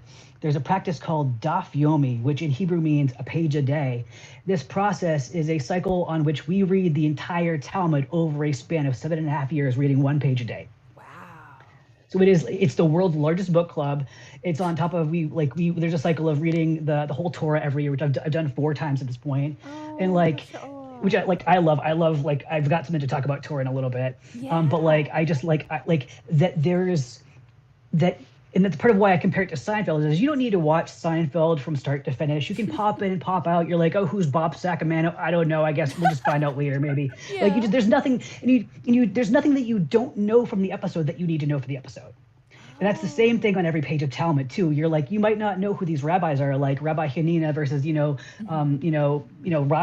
Rashbi, but like, but what's on the page is what's relevant, and you can so you can immerse yourself in this one page with all these little parts, and there's just so much conversation between them about, well, does this matter? Well, if that doesn't matter, then how about this? And it's just like, I never would have a million years thought of that. You need to have hundreds of people over thousands of years to get this kind of like depth of investigation, and like that's just so appealing to me. And so these are laws and rulings. But I don't know, I don't even think that in the time of the first and second temple, if we were necessarily using this as a book of law. So in Jewish law, it's just halacha, which just means like the law, kind of like Sharia. Oh, but like, sorry, that's so interesting. You said halacha. Yeah. So in Hebrew, ha is like a prefix, which means like the. So like Hashem, the name, is another word for God. Olam haba, the world to come. And so like, there's I was just curious because halakha is the word that we use in Islam for like a discussion group. So if you go, they'll have like halakha nights at like a masjid where you all get together, and it's like, you get like, usually it's like the first portion is a lecture, and the second portion is like the group talking together, and that's called a halakha. So cool. So when you said like halacha, I was like, that. Yeah. It's similar to like the zakat and something else. It's like, tzedakah. Yeah. There's so many things that, like, we have the there's same so words. many, like, that's part of why it makes me so pissed that like we're not hanging out more. Right? Like, it's Jews like, and why Muslims are we generally. not best friends? Also, like, we've not got to make all this against the enemy, but also like, but really against the enemy. do we not have a common enemy in our third triplet? Like, you know what I mean? It's like, true. Like, yeah, like the middle child for sure is causing the most trouble. Exactly. Like, like you said, why are we not hanging out more? Especially because we've got all these things in common. Yes, and I have like some of my best, like some of my favorite things is I go to Shabbat once a month with my Nice. longstanding family friends that I had the interfaith like that was not a one-off. The one-off was the fact that we made everything rainbow themed, and that was very fun. But like, I've been going to Shabbat once a month for like 4 or 5 years, ever since I moved to the area where they live, and I could actually like come attend regularly.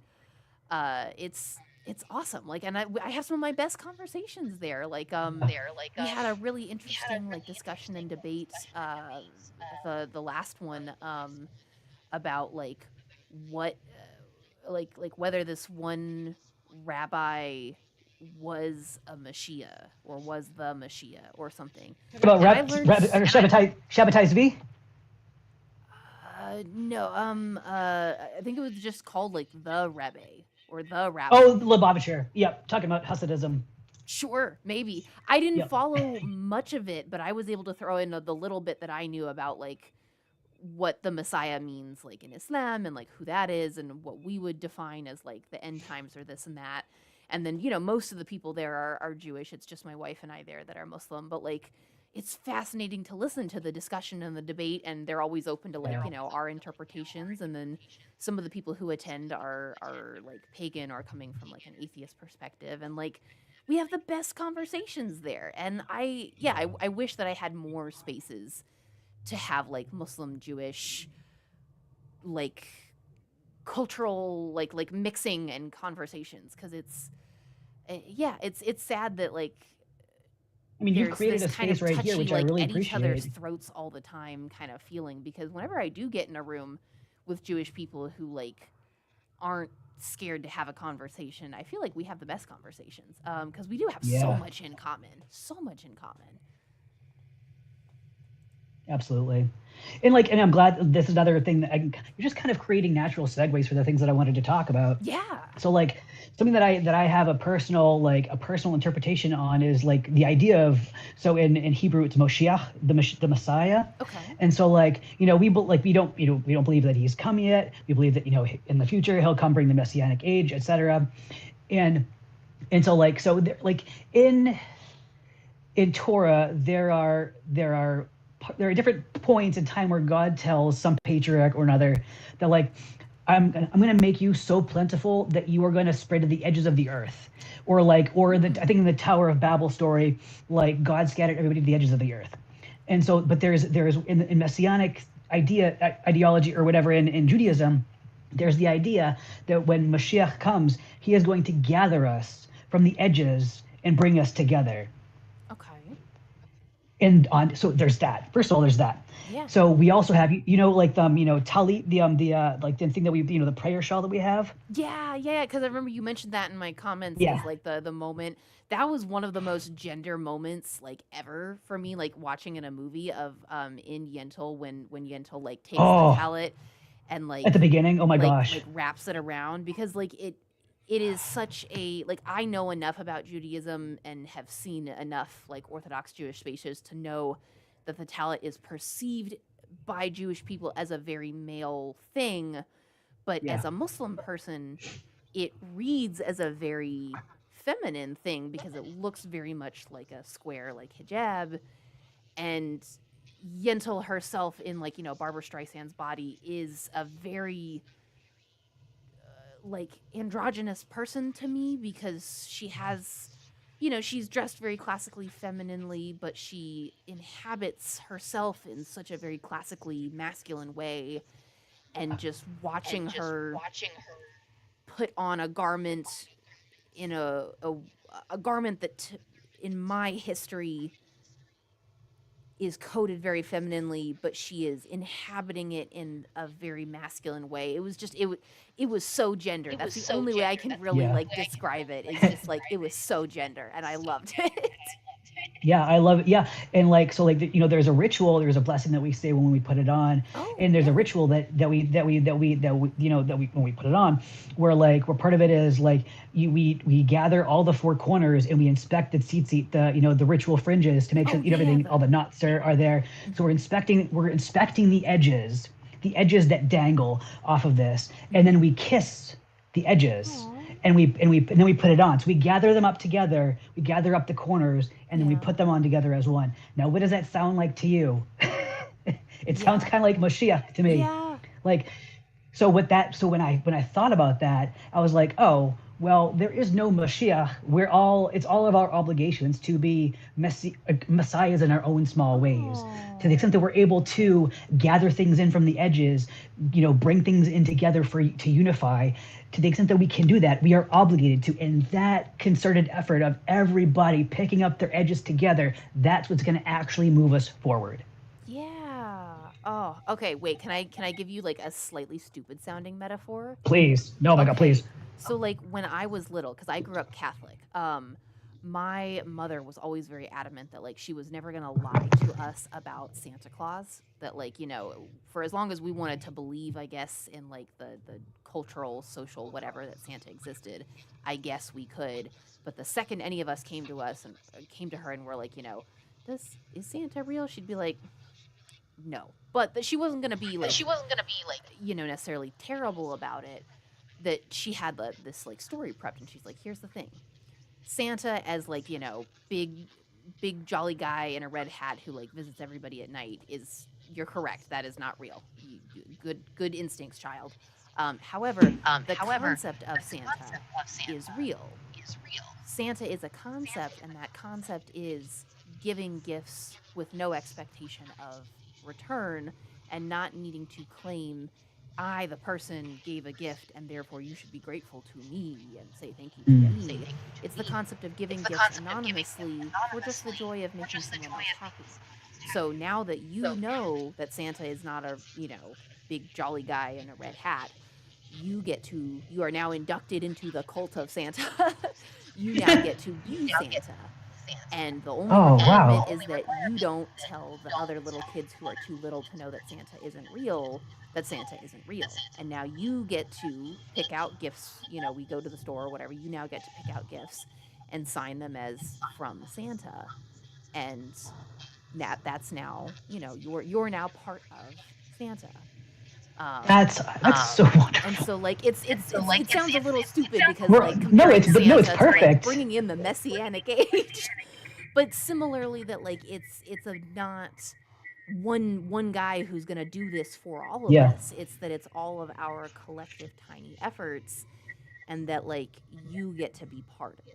And Yeah. I always really admired that, like from her, that was how she handled it, of not being like, yeah, I'm not gonna gaslight my children into thinking that like Santa exists. But also that I'm not gonna just leave them hanging with like, yep, everybody else believes a lie.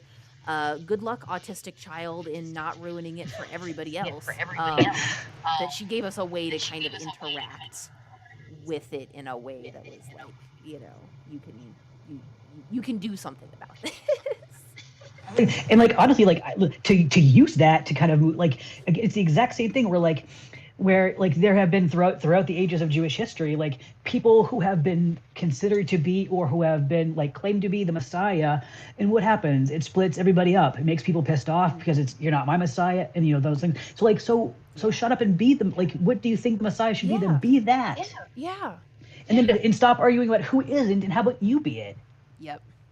Exactly. And plus then like if you decide that like, oh, somebody was the Messiah or somebody is currently or will be or whatever, then I feel like that lets people off the hook, Yeah. of like, well, then I don't have to do anything about it. Somebody else is doing it or did do it or will do it. And then they're like, well, I just don't have I don't have to work on making the world a better place. Like it's one of the reasons why I really, really highly disagree with like a lot of Christian ideology states that like, this world is a fallen world and it just inherently will always be bad. It is bad. People are bad. And like the only thing you have to do is kind of survive the test of this world and get to the next life. And some Muslims think of it this way as well. Of that like, this dunya is a test and your only job is to get through to the other side with like your point score intact, right? And I'm like, well, I mean, I do believe that like, this dunya is this life is that's what we call this life, is like the dunya as opposed to the akhirah, the afterlife. Like I do believe that it's nothing but a test. It's a short period. It's not necessarily what we should be focused on in terms of like our overall efforts. But the test of this life is leave it better than you found it.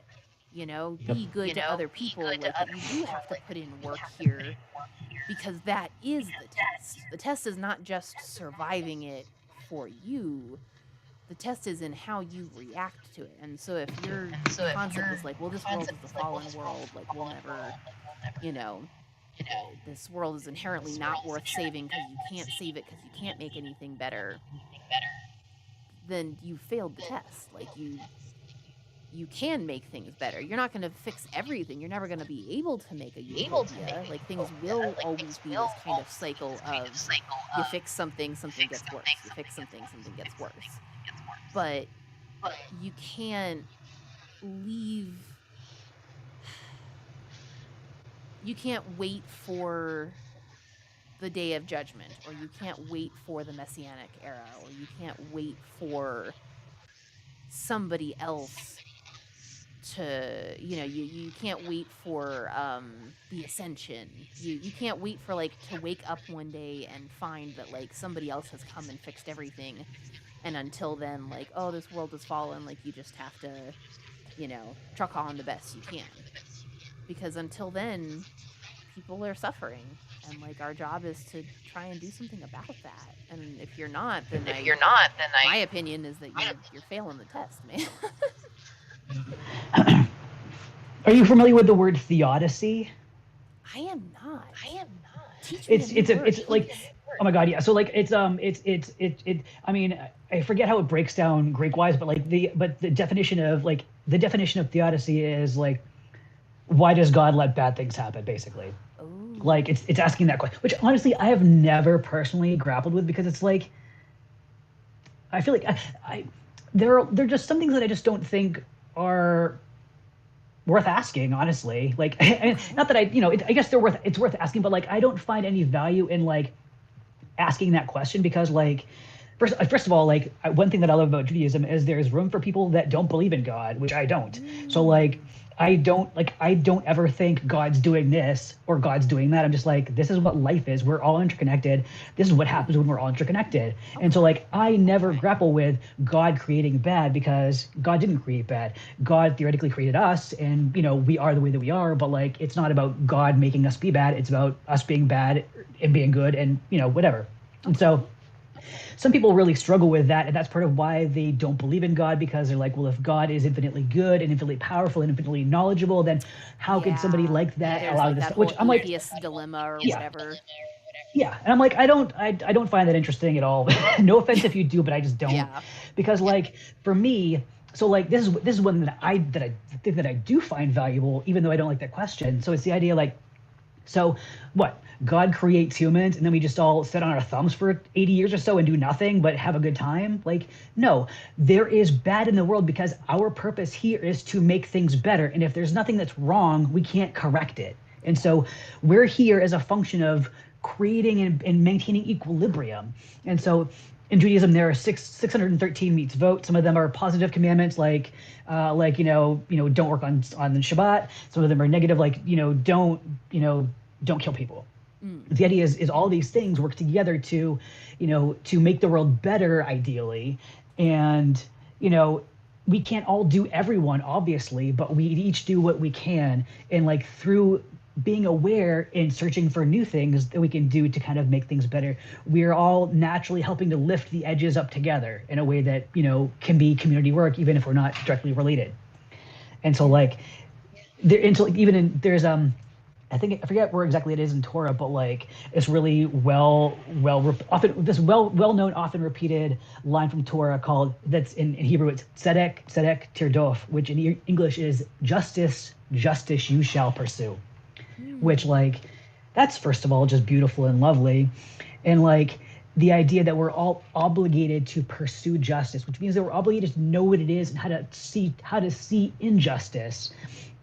And like it makes us all responsible for being aware of the ways that we're not equal.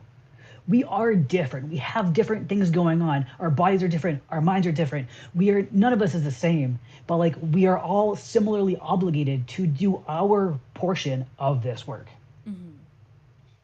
And like, I just think there's something that I don't know if it was ever done, because I don't know if there was ever an actual practice of Jewish law. But in Talmud, there are, and this is some of my favorite stuff. Yeah. This is another kind of unique interpretation that I have. So the Jewish side curls that people have, those are called payos, P-A-Y-O-S. Yeah. The Hebrew word for a singular one is payah. And there are rules, or whatever. I don't know if they're rules, but like we know what I mean. We're like if you have a farm or if you have a garden, Mhm. like in this case, let's see a vineyard. You've got a vineyard, tons of grapes. Mhm.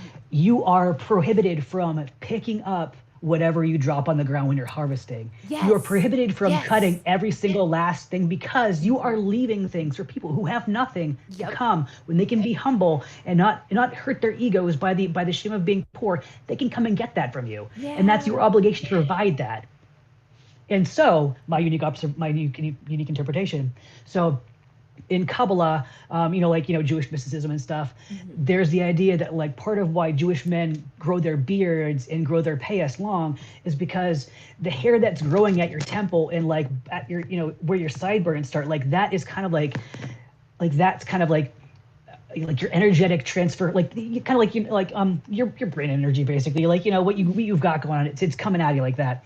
Mhm. And the idea that when we become men, when we're growing up, this is binary language, that when we're becoming men and in our payas interconnect with our beard, we're kind of twisting together our juvenile and our mature perspectives.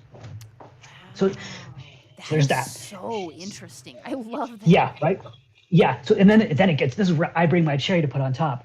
So my thought is that if we are obligated to leave the edges of our fields for people to come and glean from them, and we're obligated to leave the edges of our hair to grow down as a sign as our sign of our observance of God, then I I posit that another significant aspect of growing payas is an obligation to assume generously of others, and an Hmm. obligation to not judge people too quickly, an obligation to give when you can, when it's ethical, and to withhold it when it is harmful in whatever reason, but that we are obligated as part of growing our payas to be ambassadors of Hesed, of God's generous love and our gratefulness to it.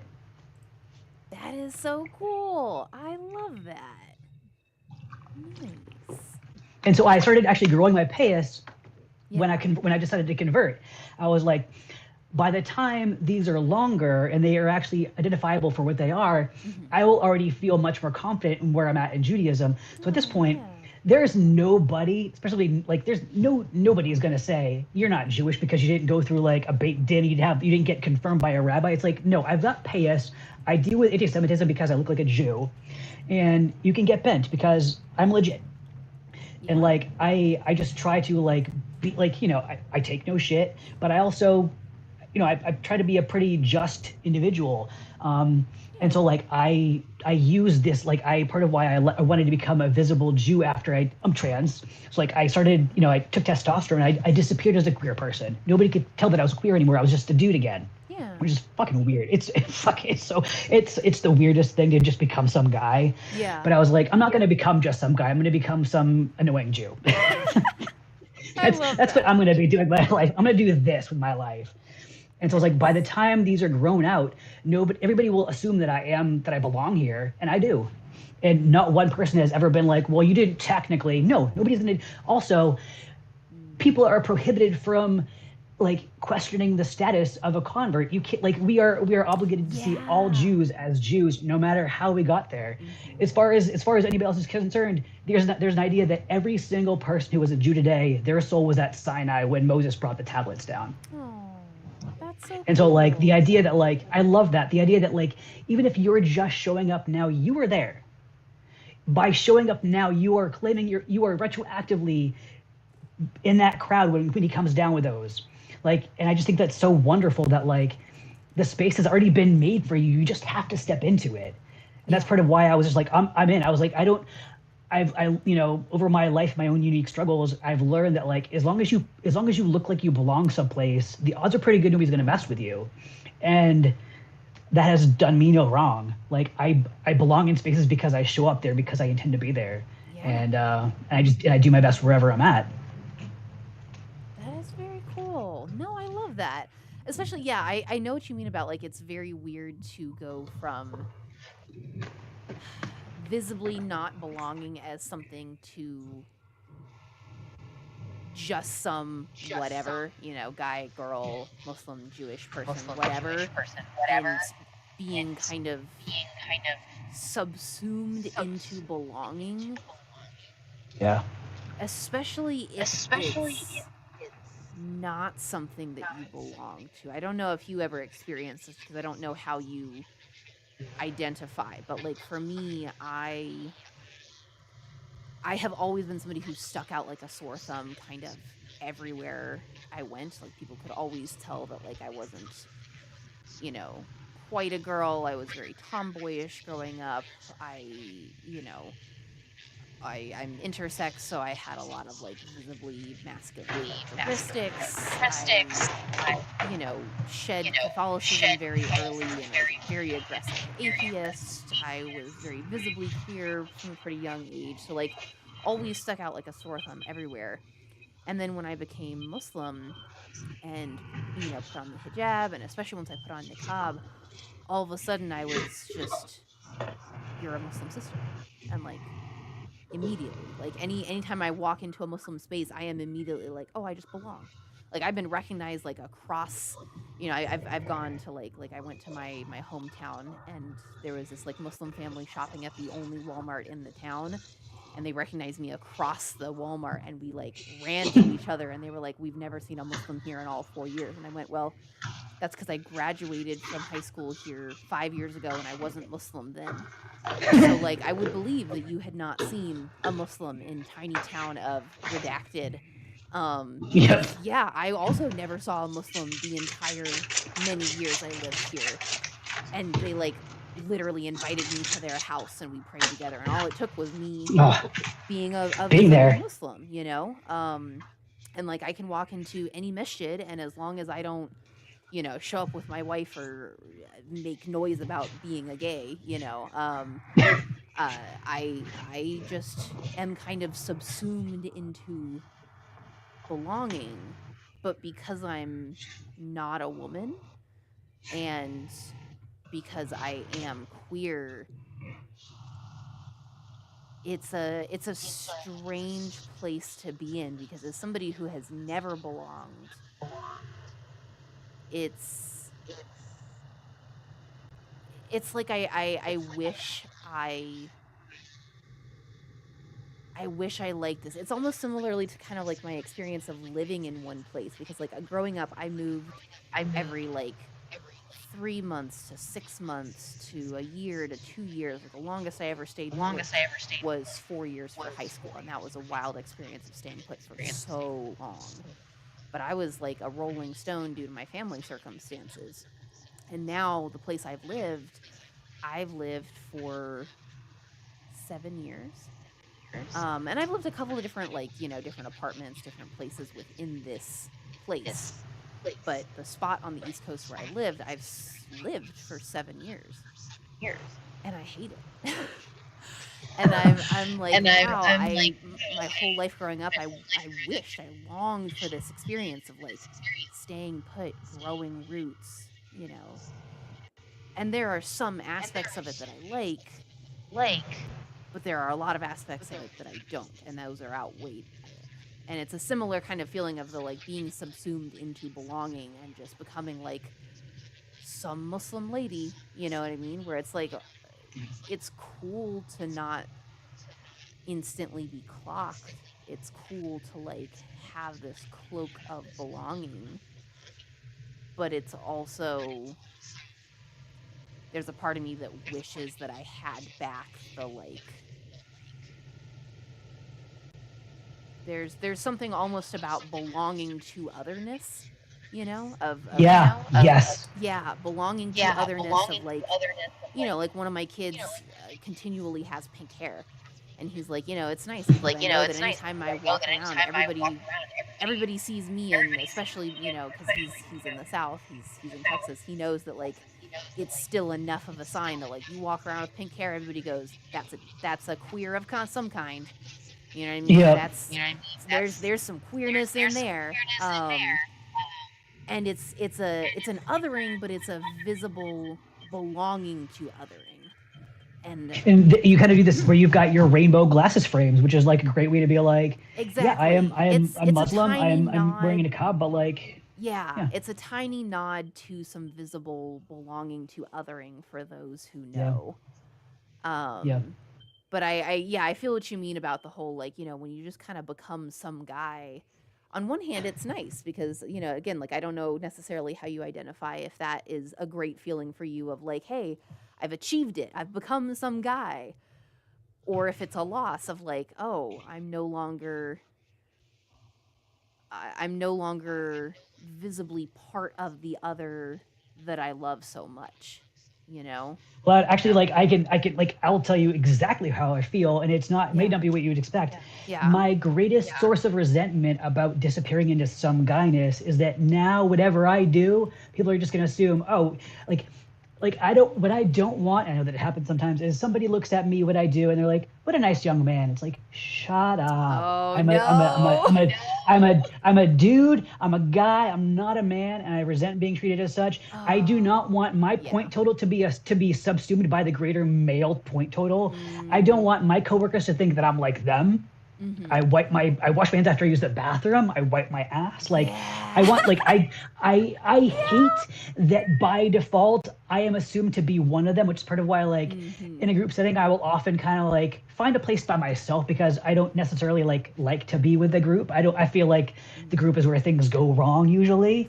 And so like Yeah. if I'm always like first of all I just feel outside naturally and I always have, but like I Mhm. also there are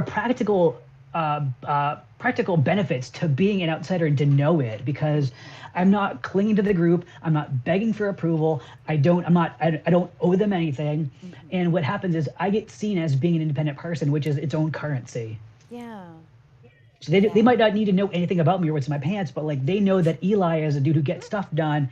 He's not gonna Mhm. fuck around. He's gonna be respectful and professional. He's gonna be clean and who knows what he does with the rest of his time. but like Yeah.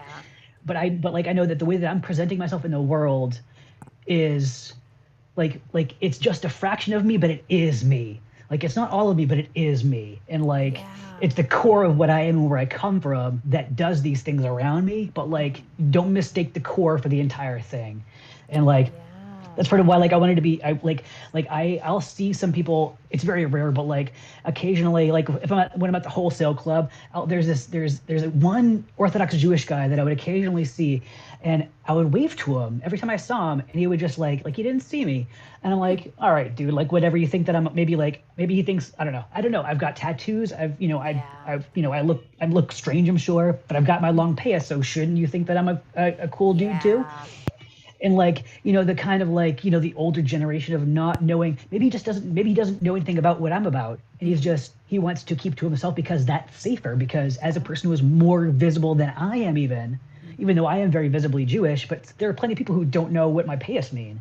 Yeah. So like I in that case, like I am stealth to them in the same way that I'm stealth being Mm. trans the rest of my Mhm. life. And so like Yeah.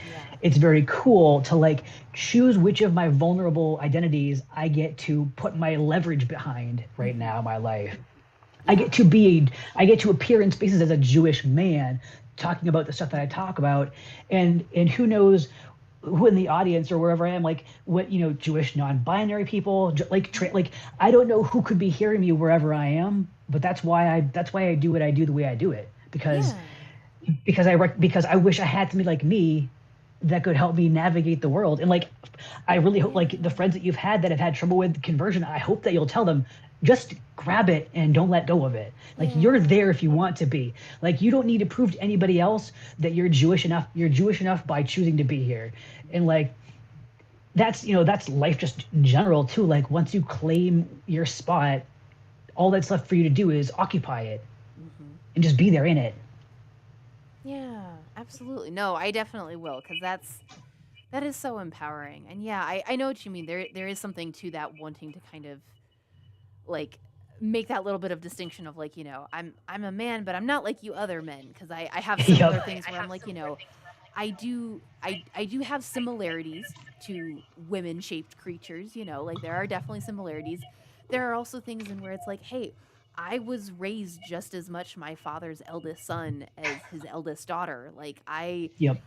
I Eldest had, children. yeah, I had experiences that a lot of women did not have, and like I want that acknowledged sometimes, and that does make me different, like uh, j- I don't know. It does sometimes, make me want to create a distinction with that group. And similarly, I've never been a group person, especially if it's a group of women.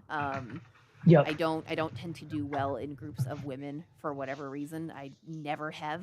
If I'm gonna be in a group, it's gonna be in a group of men, and I'm going to be leading them. And that's how it was when before I transitioned. Was I would hang out with only men, and now I hate being around men. I'd rather hang out with a bunch of women.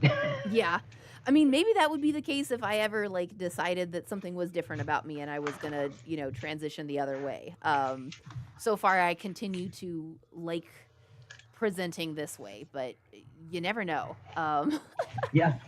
But there is something about, like you said, just kind of creating that niche and also creating that little bit of like you said, like anonymity that like in certain spaces, like I know when I go to the masjid now that I kind of just keep to myself. I say, I will be more vocal and open about who I am and, speaking about my experience in these online spaces and, at like the in-person mainstream masajid. I'm just I'm there to, pray Juma. I'm there to listen to the khutbah and attend halakas and like generally keep to myself. They'll know that I always clean up afterwards. I always like volunteer. Yep. I do hard work, but nobody comes home to you know what I mean? Like people I don't invite people to my home. I don't go out of my way to be friendly the way I used to be because I can't anymore. The people Yeah. that I've invited over immediately disown me or immediately out me to the masjid and like it's they don't need to know at this point versus I like what you said about kind of saving the different parts of you for the people who need it because Yeah. I want to be an example for the folks who need it and my energy is better saved for these folks here who are able to appreciate it and use it as opposed to like you said people in a workplace or people in like a in-person mainstream space who aren't able to use or appreciate that. And sometimes it's by not being clear about what parts of you you're sharing from, like what glass of water you're pouring from, that you can really do something unique for somebody. Like I can't really, I don't know specifics for you, but like I work with some young women, and they've experienced workplace sexual harassment, and whenever they tell me about that stuff, first of all, I believe them, I'm empathetic with them, and I tell them what they know, which is that there's absolutely no excuse for that, and that I will not stand for that shit. If I ever hear it, I will make a problem for somebody, Yeah. and that way they know, without knowing that I used to be a woman, that I've experienced that myself too. Yeah. That they don't need to know that, but they need to know that I'm there for them. I'm gonna watch their back, and that's what they need to know. That's the important part. And that's what I give to them is I know I am here to back you up, and you don't need to know why. You just need to know that I've got you. Yes, exactly. I feel very similarly because there have definitely been times where like I have talked to folks about like you know for example, just talking like in a very low key way about like resisting some gender norms or about not putting up with the way somebody wants to be treated or hey if this like person that you are in talks with for like proposing marriage is bringing up these things, those might be kind of red flags, and I don't have to talk about the fact that that's coming from my queer experience. But I can relate it to citing some Muslim strictures. I can talk about this coming from the Quran. I can know that that is being poured from my cup of queer experience, but like I said, they don't necessarily need to know that. They just need to know that somebody who looks like me, Yeah. looks like a pastel niqabi because I am one, is maybe helping counsel them away from what might end up being like a domestic abuse situation. And whatever good can be done, I think that's the most important part. Is not necessarily I've had to learn as I get older to not necessarily be attached to where I let's see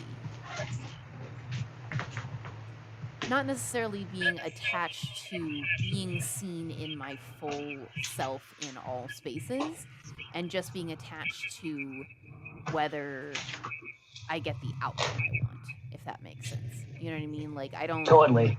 I don't need to know that every single person knows that I am a, like, you know, queer, non-binary, agender, married lesbian who has ADHD and is autistic and is disabled in many aspects and this and that. Like, I don't need them to know my full experience, especially not if that's going to get in the way of them accepting Right. whatever my message is. If what I Yep. want is for them to, like, you know, accept the fact that they might have ADHD themselves and maybe it would be good for them to seek medication or therapy, then maybe, you know, maybe it actually would even be better for them to know that I don't, like, to not know that I have ADHD, because then they would see that as a biased perspective. Like, for the longest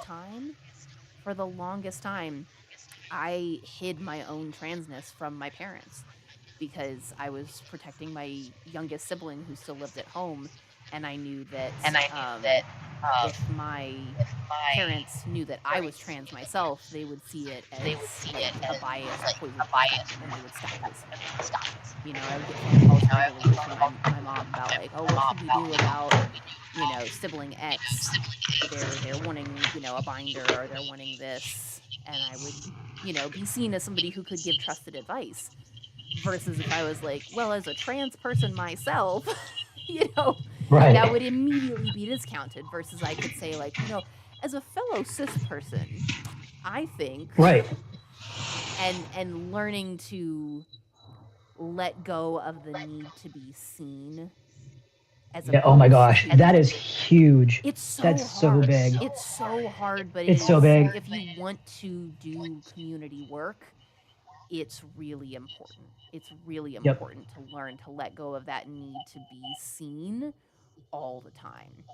That's why, like, I was so sorry, like, to the person earlier who got really, like, upset and offended about, like, you know, being misunderstood in the chat by somebody else, and was like, you know, I'm not going to be told to let things go. And I'm like, but sometimes you just gotta, like, You gonna hold it forever? yeah, are you gonna hold it forever? Are you gonna be upset at being misunderstood forever? Like, sometimes misunderstandings will happen, and sometimes you're not gonna be seen in your fullness, and you gotta stop trying to, like, hammer into the other person that they misunderstood you. Like, you gotta just take a deep breath and, like, walk away and understand that, like, yeah, there was a misunderstanding. Oh well, like, you know, I'm sorry. And especially actually- if you're causing infighting with, like, a fellow ally, are you gonna divide the community and, like, cause infighting in, like, an otherwise nice space because you can't let go of your need to be seen and your need to, like, it just becomes a very selfish thing, and it undermines your own ability to do the work and to get your message out or to accomplish whatever goal you are actually wanting, you know? And I think at a certain point, like, you kind of just have to do that internal work and grow up a little bit, you know?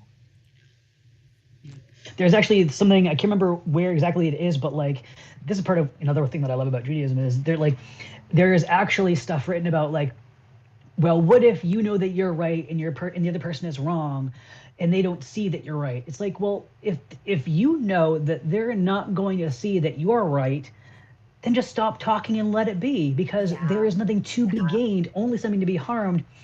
And it's just like, you are obligated to express the correct thing to the extent that it is effective. And if it's not effective, you are obligated to not say anything, because you will only be causing more issues. Yeah. And you're also... And also, like, Sorry, go ahead. I love being right. Who doesn't love being right? It's one of the best things. Exactly. My perspective, it's the best. You know what happens if you are wrong and you correct yourself? Surprise! Now you're right. Now you're correct. Yeah. If you can overcome the hill of being incorrect and make your way up to the top of the hill again, you are correct. If you can just humble yourself to your greater need to be correct, you can be correct and then keep on your high horse. But you just got to get down periodically to adjust yourself. Yes, yeah.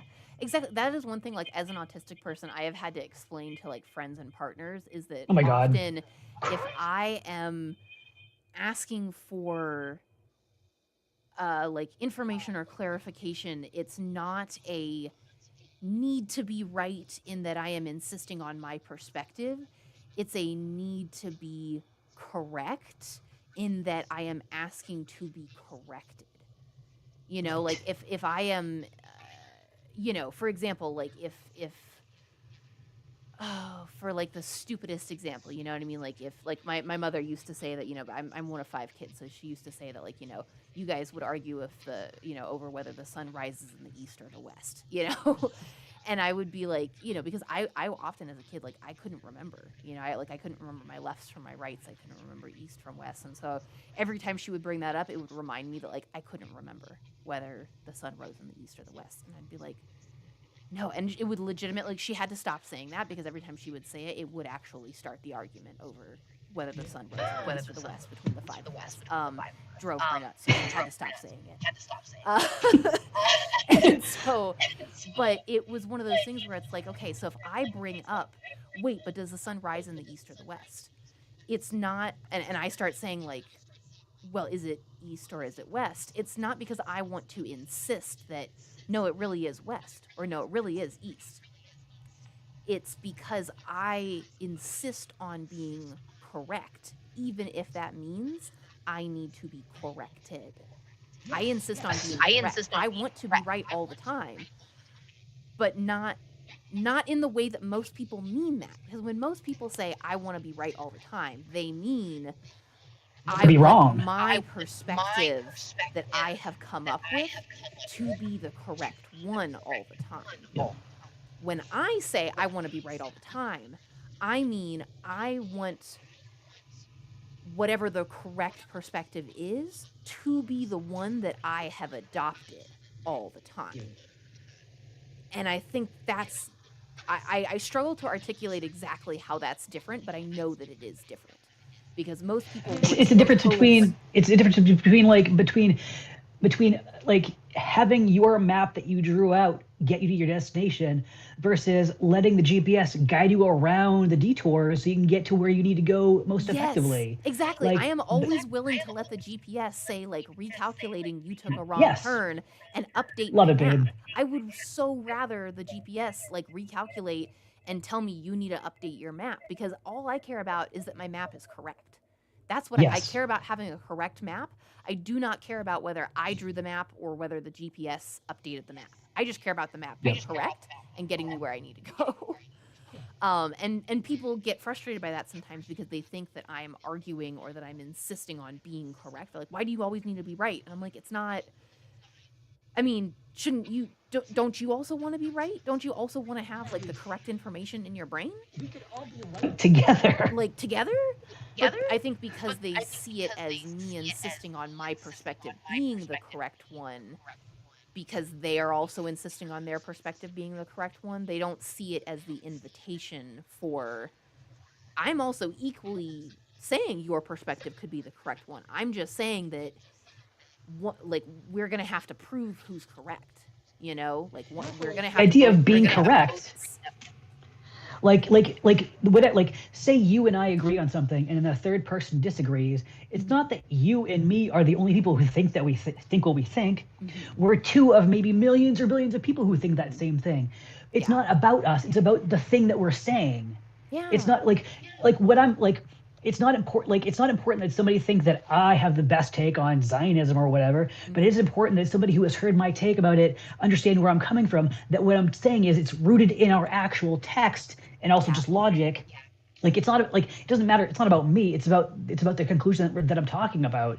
And like it's again the ego thing. Like if you can pull yourself out of the frame and let it be about what you're talking about, then suddenly you can have much more grace for the person that you're talking to who is refusing to concede anything. Yes. Yeah. And like so if you can pull yourself out of the frame, it also helps you understand how other people have gotten to where they've gotten to and have much more grace for yourself also. And I think it helps you kind of train that muscle of getting off the high horse and Yeah. accepting that you're temporarily wrong on your Yep. way to being correct again, and like train that muscle constantly. Um, Yes. because if you can understand, like, how did I get to this place of, thinking this one way? Okay, so that's how somebody else could have gotten to that place of, thinking that thing. Like, for example, like I grew up with dogs. My father was allergic to cats. We did not he was a cat hater. He did not like cats, and so except for a couple places where we lived like super out in the country where we could have like the occasional barn cat, we just didn't have cats. We only had dogs. And I didn't know for the longest time that cat and dog body language is extremely different. So if you grow up with dogs and you learn how to interact with dogs, you are speaking dog body language. So it wasn't until I got into veterinary medicine, which is one of my like many careers that I've had in like the real world, that I found out why my dad probably hated cats and why I thought cats hated me, and like why they were unfriendly every time I had tried to approach a cat like at a friend's house or in like random moments, because I would approach them the way I approach dogs, where you come up, you let them sniff your hand a little bit, and then you go immediately to petting them and like playing with them and roughhousing a little bit, and like, versus cats are very different. You have to kind of let them approach you, even like the slow blinks versus aggressive eye contact. They like to be petted in different places. Their whole like language and sensory aspects and way of being is different. It's a different language. And once you learn how to speak cat, you can interact with a cat much more successfully. You know what I mean? It's like if you were walking up to somebody who speaks Farsi and then shouting at them in like Spanish or something, you know what I mean? Like it's just not going to be effective communication. But until I got into veterinary medicine and actually got taught, this is cat body language, this is dog body language, this is where you're getting your like signals crossed. I just thought, oh yeah, every time I approach a cat, it like hisses at me and tries to scratch me and it hates me. Like my dad was right, cats suck, they hate me, and I was in that mentality the same way he was of cats hate me. And once I got that knowledge and education, I was able to go, oh, this is how my dad got to that perspective of cats are evil and they hate me, because every time I approach them, they try to hurt me. And now anytime I encounter somebody who says like cats are evil and they hate me, I have more empathy for, oh, I wonder if they've ever been taught how to interact with a cat, because maybe they Yeah. just don't know. And I try and see like, hey, I have 3 cats. If you ever are over at my house, would you be open to me showing you how cats prefer to be treated and interacted with, so that you could have a positive interaction with a cat and see that like that's not inherently true. It might just be that you don't speak cat yet. And that's such a like microcosm of an example, but being able to have that empathy leads me to not only having empathy for the situation, but being able to build a bridge to hopefully like help correct a like hateful mentality. And same for like, I grew up in like really tiny places, and especially like in my formative like preteen teen years, um I did not encounter almost any people of color besides Hispanic people. I did not encounter almost any Asian people, almost any Black people. Like it was white people and Hispanic people only, because I was in a teeny tiny Texas town. And so like I really can understand how people could, find people of color like aggressive and threatening and scary, just from like a this is an unknown kind of perspective. If you didn't grow up with those kinds of people in your life and all you got was poisoned by like Fox News and like the kinds of, news channels that I grew up with, my like pretty like Trumpy kind of dad putting on TV all the time, I understand the perspective of how somebody can walk down that path to getting to that mentality. And I don't think that way anymore. You know, I was blessed to be able to go to university and meet a diverse array of people and broaden my perspectives and like, you know, be able to be different and better now. But I use that knowledge and that experience to be able to empathize with people and be able to walk them down a similar path whenever I encounter that of being curious. If somebody says like, "Oh, well, you know, this type of person is just inherently evil or stupid or whatever," of turning my mentality to curiosity and going, "Well, why do you think that? What leads you to believe that?"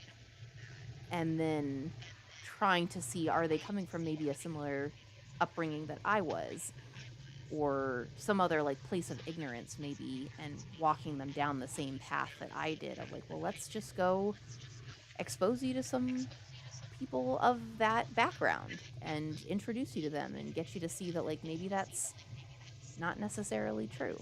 Um, so I've lost the plot. I realize officially I don't remember how we started talking about this. I was about to say like you're talking about like not knowing how to communicate with people or like where they're coming from. And it's like that dog and cat thing was great because like there are so many people who are comfortable for their own safety, their own mental, to keep themselves from feeling stretched too far. Yeah. They will make these claims. They'll put these people in boxes that make the world easier for them. If these people are like this, I'll treat them like this. Mm-hmm. And that's just how they get through their life because it's simpler that way if they had these hard, fast rules. But like you can't transfer these, or these do not all carry you can't use them for everything else. And so like wouldn't it be more effective to, instead of having these rules for certain groups, to learn how to treat people as they come? Like that's the more effective, less work route, but that does require a whole new learning approach and also unlearning what you had previously known and held so close. But like that is very possible. Yeah, absolutely. Yeah, one of the people in the Twitch chat is saying the desire for simplicity won't make life less complex. That is very true. That is very true. Agreed. And somebody on YouTube is saying, I love the way Eli's mind works. So Thank you. I enjoy it myself. It's great to be here. Yes. And we have 5 minutes left. So I wanted to just let you know in case there are like any wrap up things that you wanted to, you know, say to put a bow on it, or any topics that we had not gotten to that you wanted to. And this is definitely not the last time that Gosh, you know, I'll I be would back. love to have you on again.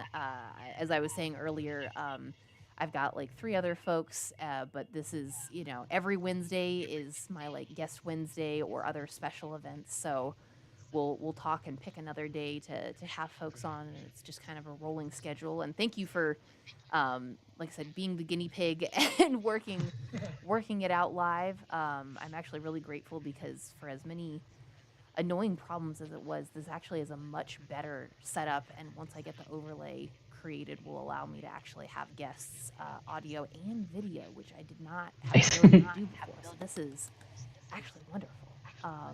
But yeah, this Had a great time. You're on, inshallah, God willing. Awesome. Yes. But yeah, any like last thoughts, putting a bow on it that you would like to, you know, like to put out there?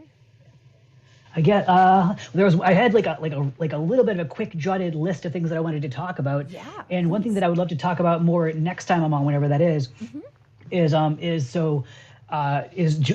grieving rituals.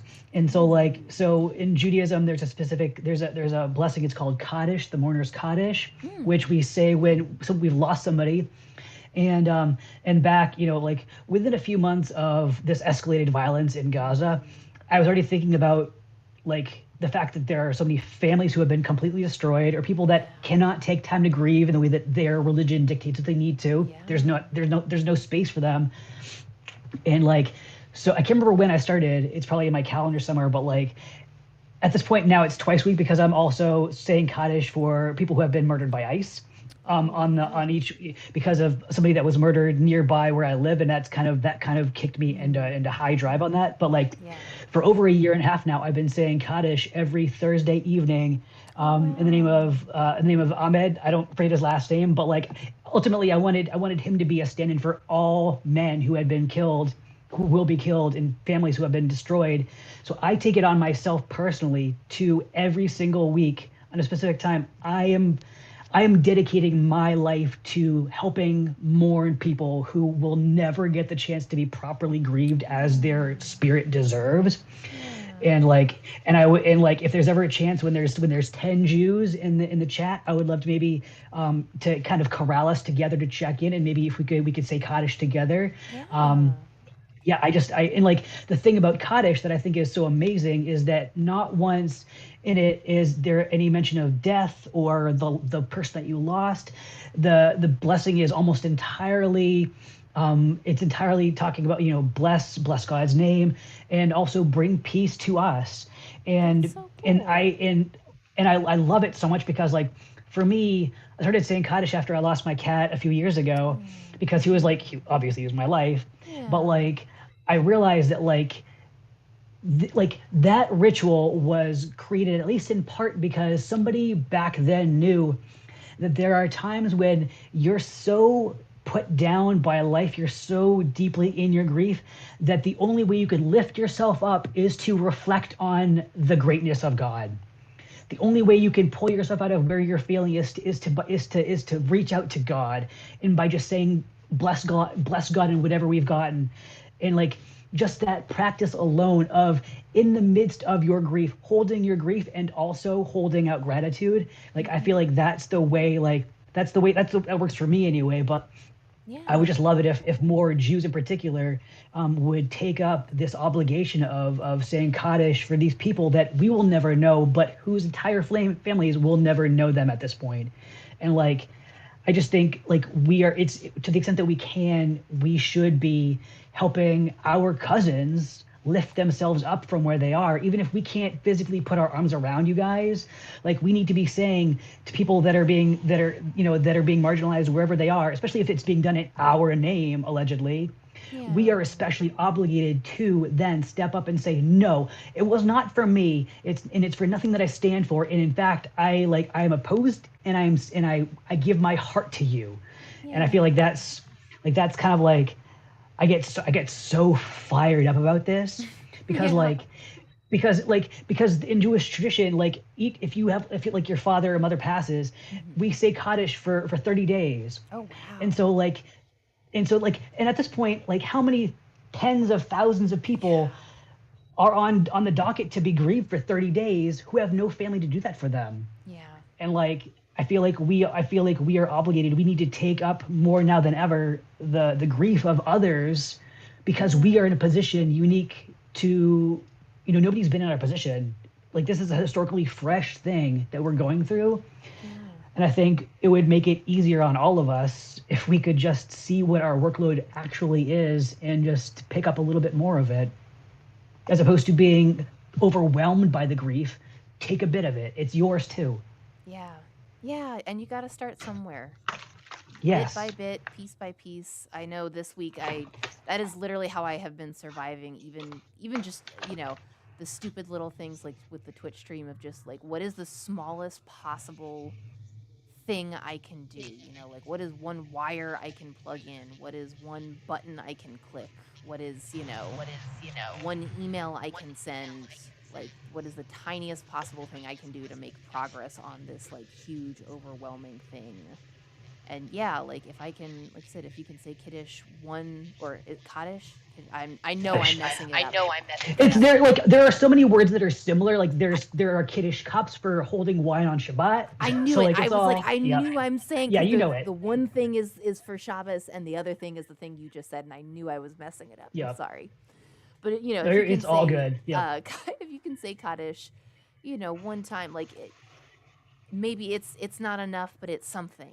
It Yeah. starts with something. Like, I try to tell people that is such good advice for everything in the world right now, because Yeah. we are in a time of chronic fatigue, chronic overwhelm, chronic Yes. burnout. Yes.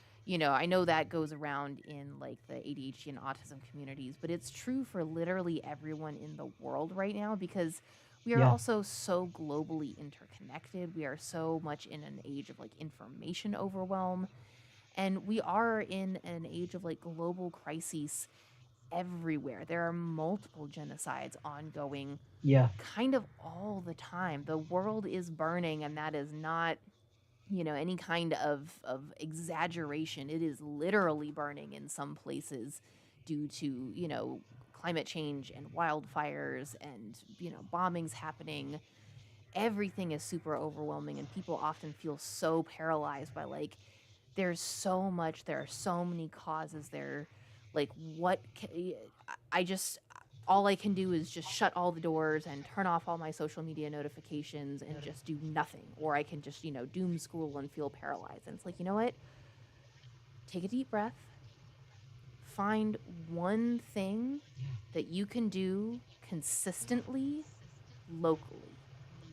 Find like one food drive that you can donate to or that you can volunteer at, or find one protest that happens, like twice a month that you feel good about attending for a couple of hours, or, you know, join one of the, like, if you live in a country where writing or calling, an elected official makes a difference, have some sort of practice. Like you said, like on Thursday night, you write 2 emails or you call and leave 2 voicemails. Find something very small that you can do very consistently and that helps your local area. And like on a psychological level, that has been proven to do wonders for your mental health because it Yep. is actually making change in your area. It will give you a feeling of control. It will give you a feeling of having made progress.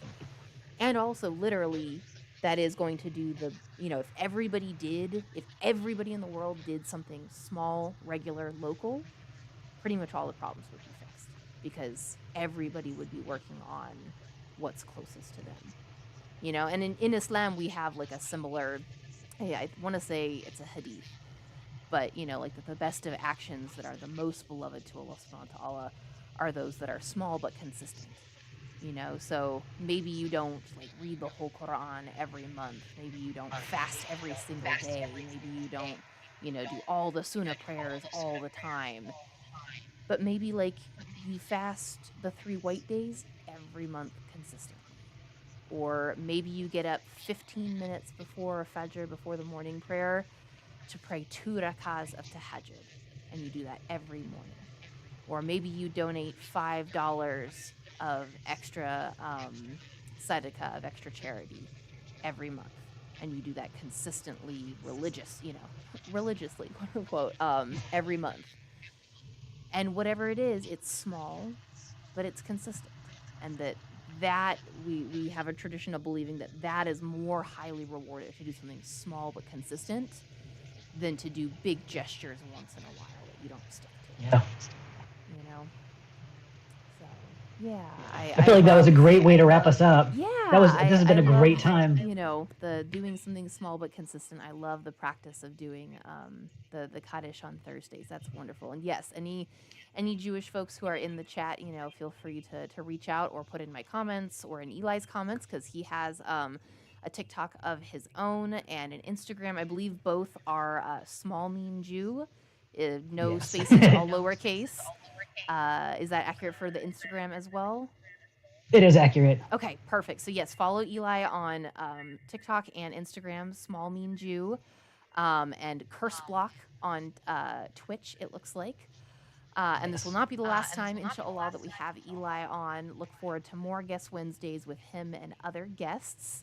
Thank you so much, Eli, for being here. And like I said, thank you for bearing with the technical difficulties, for being the best guinea pig. I'm so excited to have a better setup now, thanks to all of the different things we've worked out and figured out here. I will go ahead and let you go here, and then get to kind of some wrap-ups and just saying goodbye to stream overall and seeing who we're gonna raid and head on to for passing on the stream. But thank you so much for joining. I really appreciate it. Thank you so much. Have a great rest of your day. Yeah, you as well.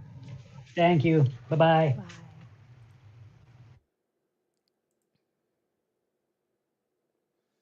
Okay.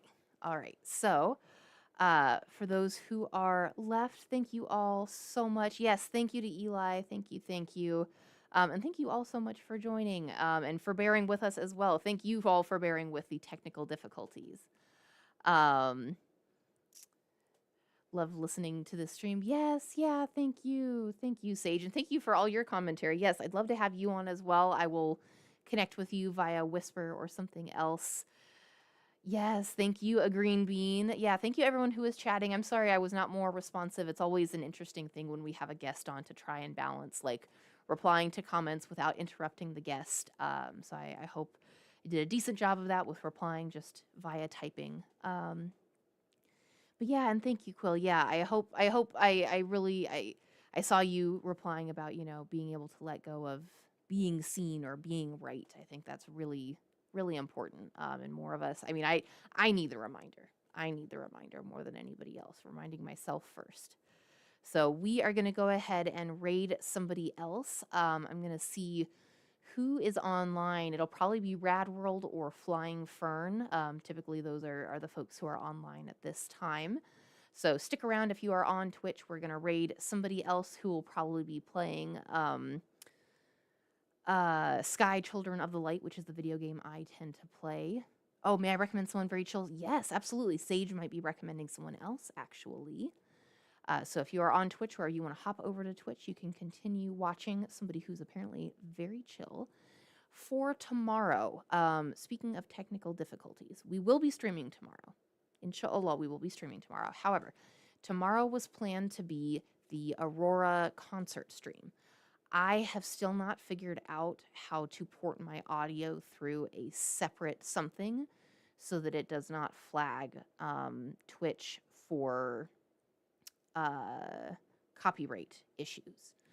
So I am going to work on that this afternoon, like literally close down the stream right now, go say hi to my wife, and then come back upstairs to work on figuring that out.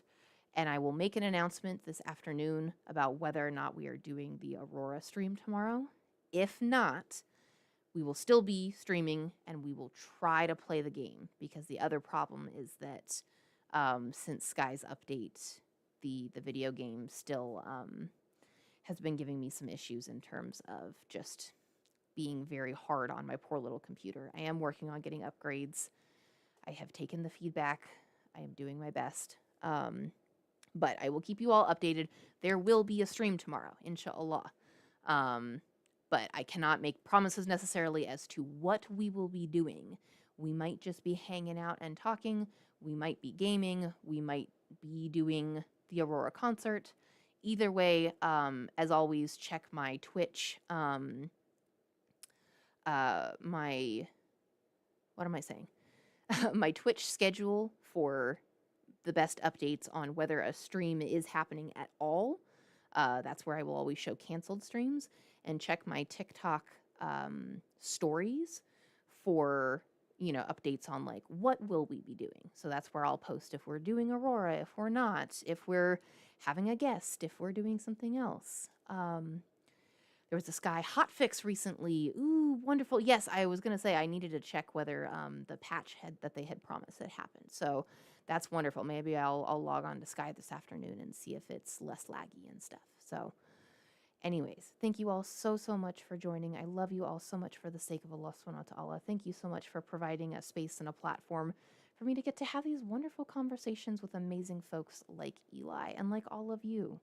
So until tomorrow, may Allah subhanahu wa ta'ala give you so much ease and barakah in your path. And masalama. We're going to go see Maverick Crossing. They use any pronouns. They're a Sky streamer and they are chill incarnate. That sounds wonderful. Thank you, Sage. Thank you. All right, we are going to raid Maverick Crossing.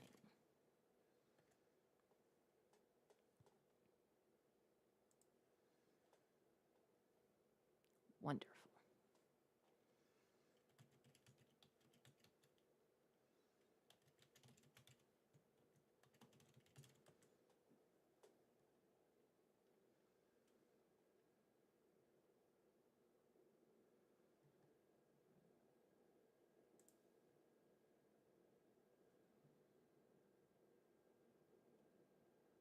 All right. Masalama.